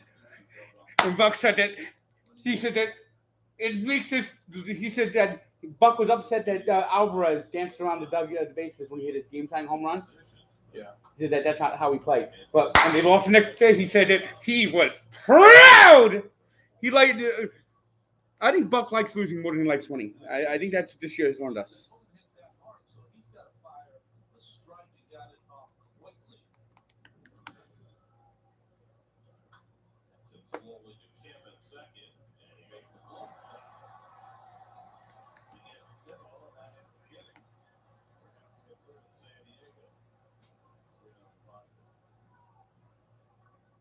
The right mattress makes everything clear. My neck feels better. Could be one of those exercises the way. The right mattress matters. All right, here we go. We got another Save up to $700 on pack. This is Norfolk Tides from 2021. All right, so it might be maybe a Mountcastle in there. Could be. Could be. No. Who's the last one? Oh, well, this is a mascot that I don't think is around anymore. This is their that's on Oh, the bird. the Copa. That's on their Copa card. Cool hat. We got Fernando Abad, Keegan Allen,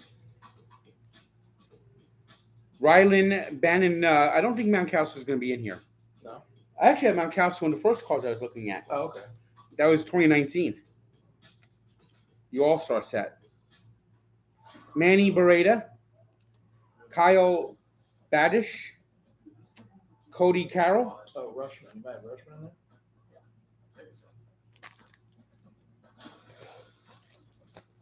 Nick Kufo, Brett Cumberland, Yasniel Diaz,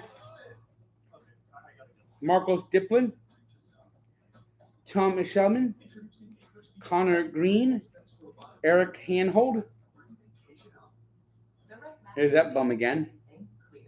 Hunter Harvey, Oh, the book club that wants me to move to the woods is a cult. Austin Hayes, We'll find yours. Get to the July Mickey 4th James, sale, 50% Zach off Garrett, mattress for him. Jamani Jones, Dustin Knight, Domingo Labia, Zach Lofer, and some of these guys are playing for the Orioles now. Isaac Matson, Masson McCoy, Ryan McKenna, Seth Mejias Green, Tyler Nevin, Ryan Ripken,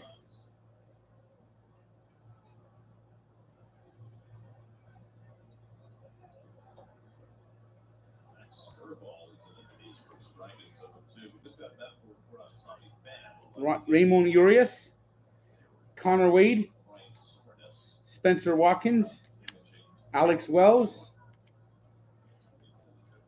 Stephen Wilkerson, Austin Weems, Willie Yawn.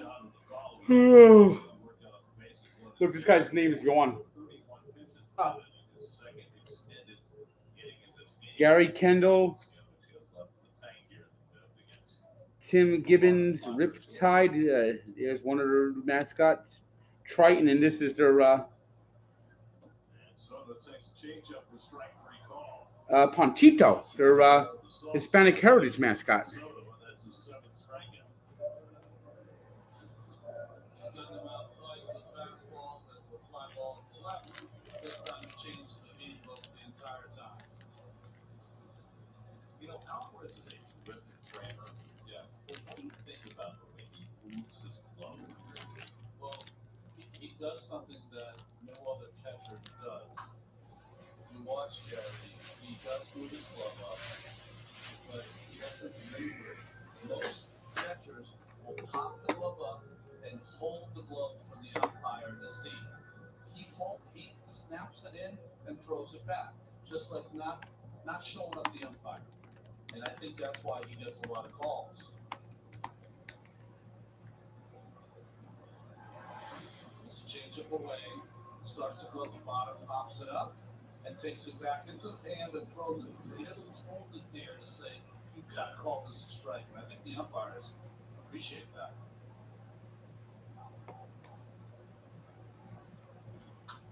Russell in the center field by Tatis. He's got his second of the day. Number 5 for the Padres against Scherzer. Well, someone says it all the time about framing.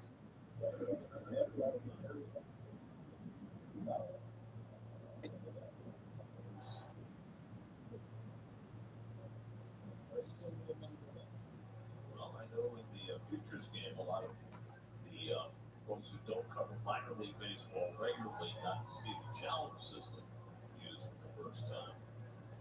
Machado hit a 3-run homer ball scoring in this game back in the first time.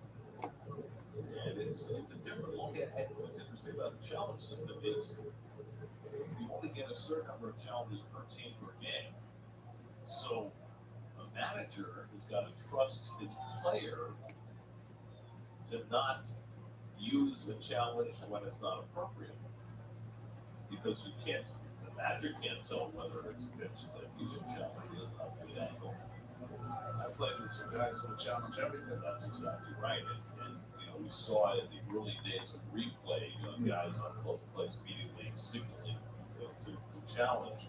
And we've gotten away from that because they realize that it's the guy in the replay room who's going to make that decision. But with the ball strike challenges, it's got to be the guy on the field making the call. That will lead to some very interesting conversations about Or the first one? strategies. What? The last ones open up? I got. Wait, you want to see those? Yeah. Here they go. Swinging 3-0, flying toward the right field corner toward that jury box in time. Machado with his second home run of the day gets into the shortest part of the ballpark in that jutting jury box in right field. A 2-1 homer is 15, and it's 5-0. Machado leading the Mets. Any chance the Mets had to win this game went away with the bases loaded.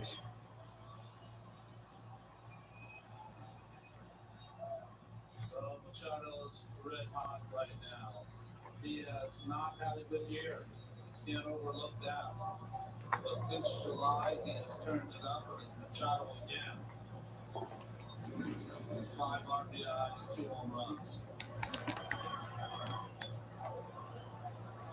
He had 9 home runs when July began. He's in 6 already this month. 3 in this series, 2 in this game.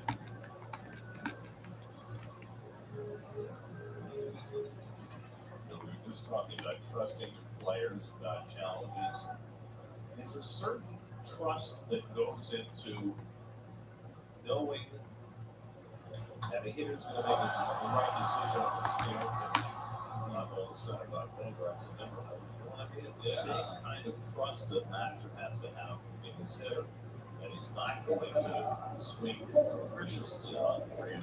Well, I mean, that's the ultimate, isn't it? All right, so that's the word on the letter that he's holding his mouth on the hat. On the hat that he's on. He's holding like an envelope letter kind of thing. And the word on it is means luck in Spanish. The lucky bird. It's the 36th time in his career he's hit Super Bowl home runs. The more you know. To Cronenworth, walked and struck out. Scherzer continues to battle the home run genie. He's now given up 18 home runs this year. 16 starts. That's the most he's given up in any year of his career. What? 18 home runs. Whereas in his last start, he Sure. gave up 3 Yep. home runs with the bases empty. Today he's given up All right, here's He's given up 18 so far this year. yep. Here's this year's tied sets. We got Grayson Rodriguez, Keegan Aiken, Buck Britton, Daz Cameron, Yenner Cano, Maverick Hadley, Darwin Hernandez, Joey Ortiz, Kyle Stowers, a big prospect, Nick Vespi, Colton Cowser, who just got called up and has done pretty well in his first few games up in the majors, Rick Ambler, Reed Garrett, Hudson Haskin, Cole Irvin. So just it's like the Mets. It's like every time they get a win streak, they lose the equal amount of games or more all year. Mark Kovalaski, Morgan McSweeney, Ryan O'Hearn, Spencer Watkins, Ryan Watson, Jordan Westbrook, Anthony Bembrom, Lewin Diaz. He's a pretty good player. Kyle Dowdy, Joshua Rodriguez, Drew Rom, Raymond Sambo, who is the fundamentals coach. Mets don't have that in their system. Chris Valmont, Taryn Valva, Bruce Zimmerman, D.L. Hall, Eduardo Bizarro, Greg Cullen, Noah Denver, Shane Fontana, Logan Gillespie, Joey Crable, Josh Lester, Connor Noby, and Justin Ramsey.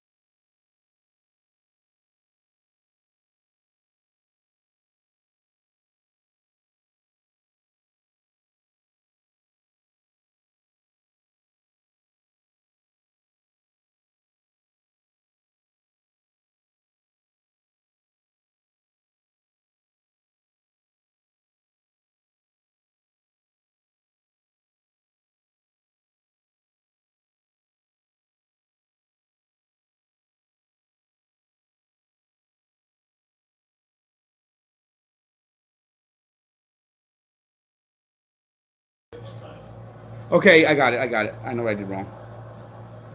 I think I fixed it. What did you do? I think I might have bumped the microphone on the keyboard over here.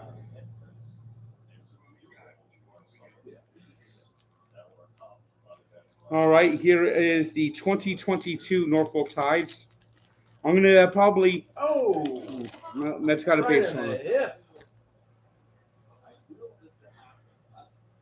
You think he did that on purpose just to load up the bases? Yep. No, the Mets are not a playoff team. Not even fucking close. Alonso's got 11.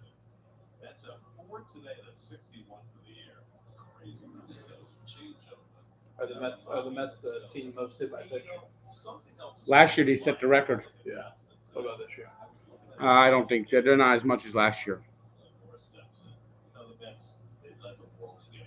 Oh, pitch clock violation? Yep. So far this year.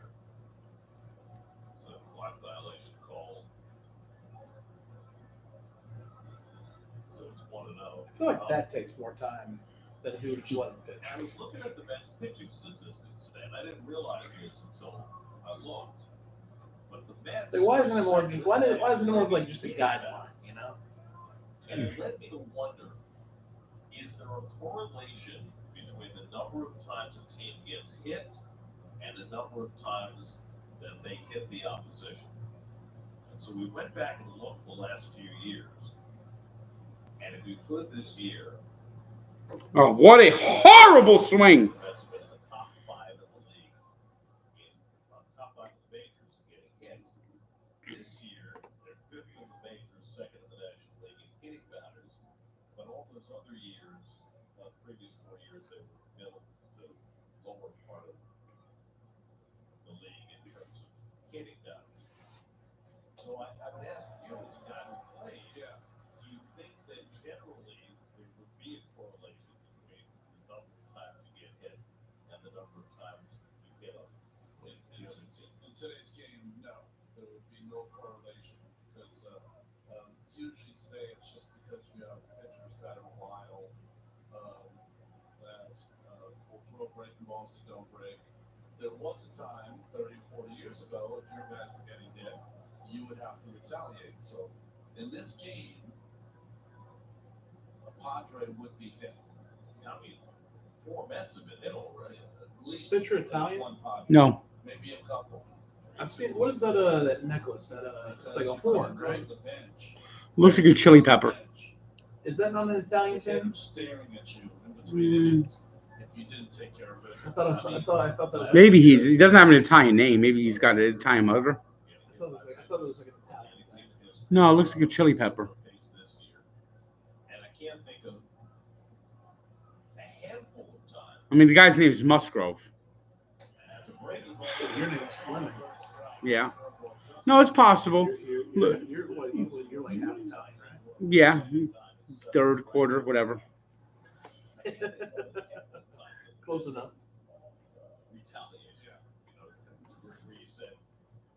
So the Mets are going to be 6 games under 500 at the All-Star break. That's no no team that's been 6 games under 500 has ever finished above 500 in Mets history. In fact, if the Mets are 6 games under 500 at the All-Star break, they the next 6 years they lose more and more games every year. Ding ding ding ding ding ding ding ding. In fact, the Mets will not compete again until 2059, and Buck will be there saying, "That's fine." But Buck 162. Buck will be, I'm proud. Buck loves losing. The proudest loser ever. Yeah, it's called. Yeah, it's an Italian horn.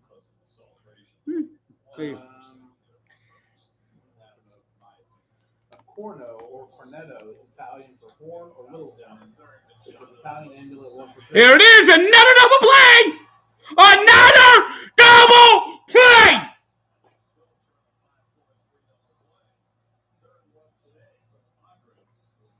Fourth!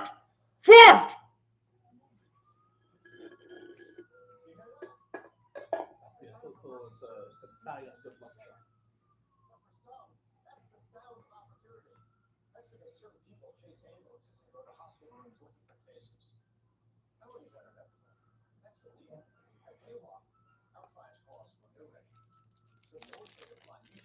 All right, here's last year's tied set with a pretty big name on the top card.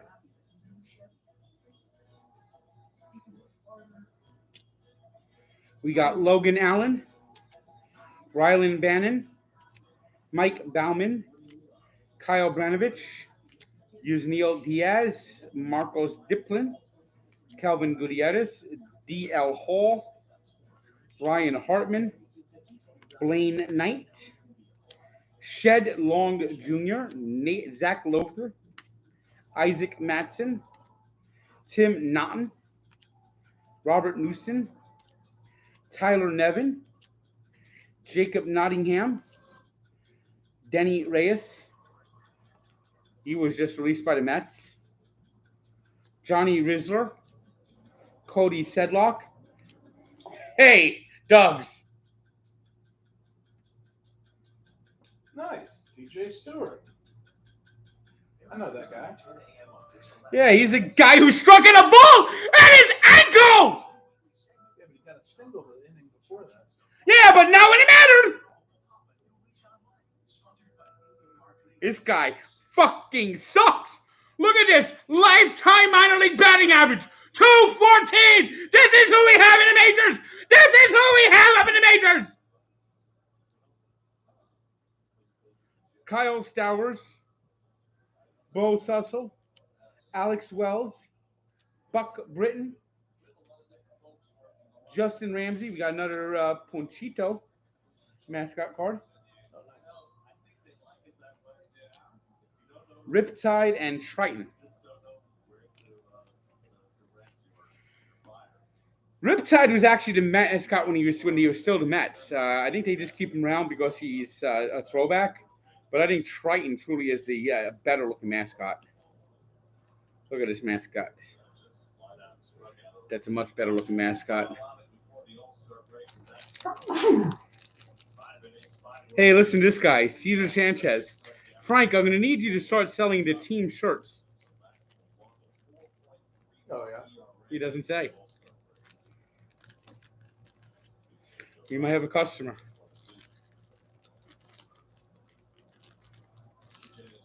Speaking of minor league teams? Yep.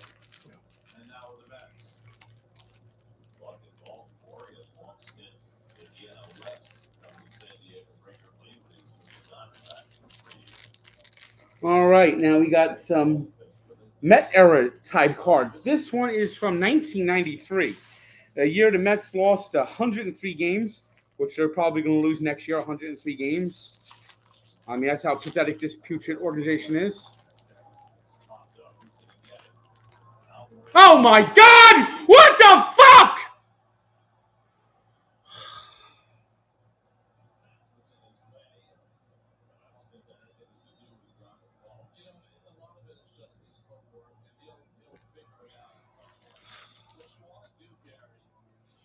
Tom Filer, he sucked. Paul Gibson, he sucked. Mario Goose Gazzo, he sucked. Eric Hillman, this guy was 6'10" and he fucking could not fucking pitch. Look at this. He looks like fucking DB goddamn fucking Sweeney in this fucking picture. This guy sucked. Bobby Jones, okay, he had an okay Met career. Greg Langman never made it up. Dale Plummer. Dave Tailgater, boy, this guy really sucked. Brady Van, rather have a fucking Chevy van. Tom Wegman. Dan Billordero. Brooke Fordyce. Oh, here's someone that was really good. They drafted this motherfucker in the first round. He never made the majors. He never made the fucking majors. Yes, I do mean D.B. Cooper. We got Kevin Baez. He sucked. Joe Delicari. You know what he did after this? He worked at the deli counter because he never made the majors. We got Tito Navarro. Doug Sanders. Steve Springer. He sucked. Look at this shit. There it is. The drop fly ball, double, all the time, happens every time. We got Mike Tuolasco. Once my card openings are done, stream is over. This game's over. Pete, 198. Pete Alonso's batting average is down to 198. You're right. He should not be a fucking all-star. Eric Bullock. Now, here's a good one. Jeremy Burnett. He had a couple of good years here and there. Tim Howard. Brent Hunter. Ryan Thompson. This guy. Bust. Bust. Manager Clint Hurdle. Bob Apodaca. He was a pitching coach a couple of times. Marlon McPhailin. And Fred Hina. I think the Mets actually used him as their trainer before which ball came up? Ray Ramirez. So.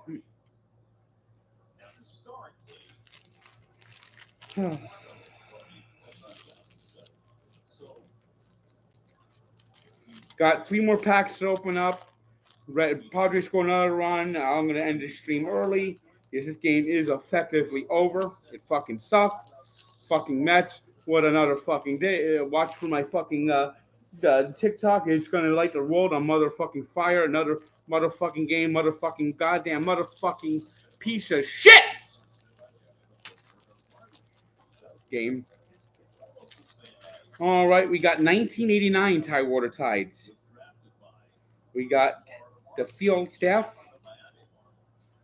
Keith Miller. Now this Keith Miller looks like this might be one of the worst baseball cards I've ever seen. It's like it looks like someone was walking around with a camera and then surprised him. Had a couple of good years. The Mets tried to make him he was an infielder. The Mets tried to put him in center field, and that was a disaster, a total disaster. Mark Bailey, Jeff Innes, R.I.P. Jeff Innes. I think he passed last year, if I recall. Had a couple of good years with the Mets. Decent, not an awful middle reliever. Manny Salinas, Tim Drummond.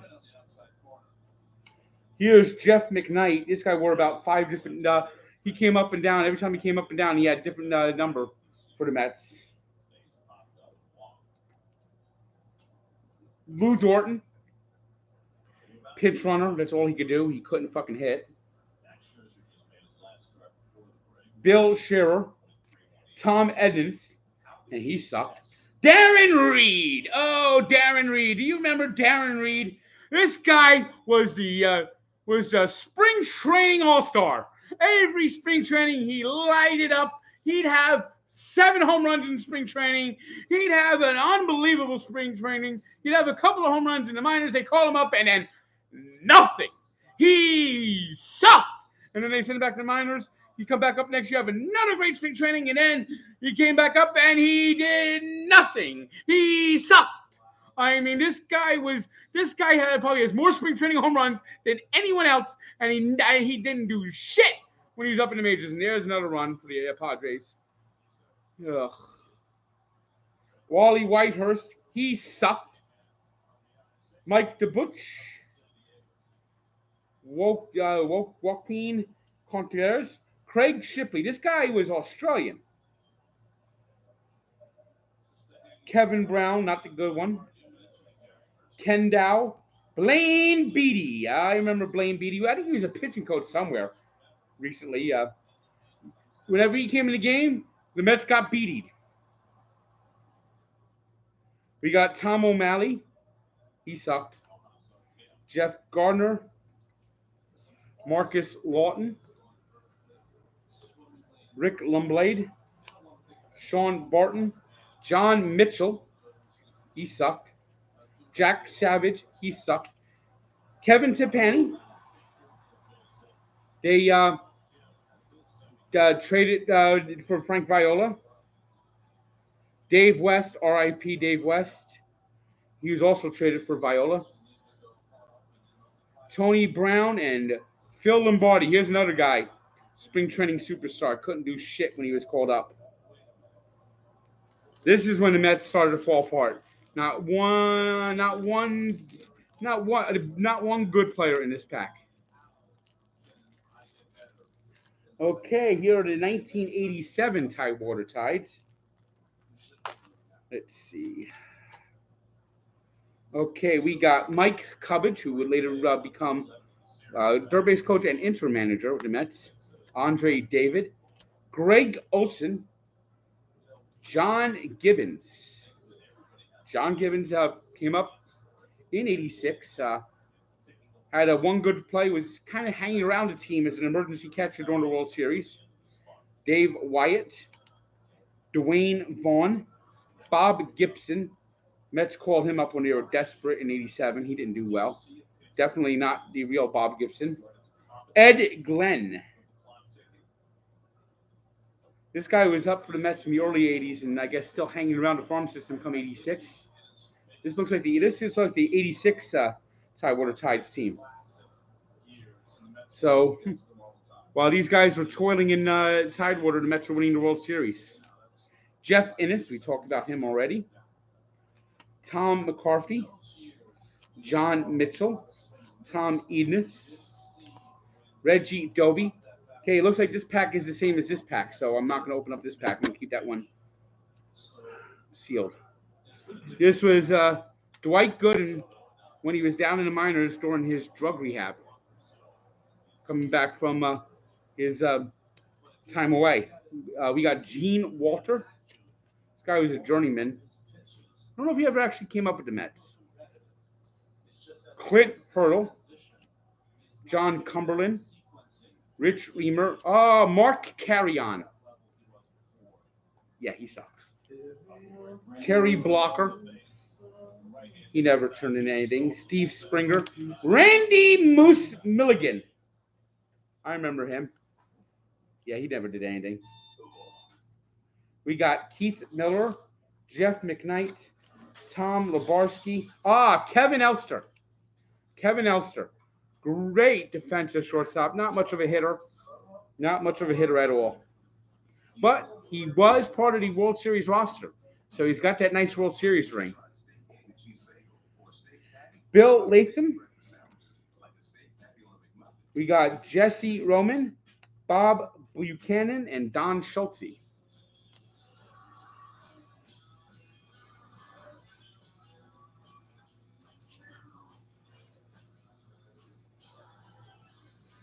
All right, so that's it. Game over, stream over. I'll see about doing a stream. Maybe if I'm home for the All-Star game, I'll do a stream. I'll see what I'm going to do. Because God knows the All-Star game is fucking boring as fucking hell. What a fucking shitty way to end the All-Star break.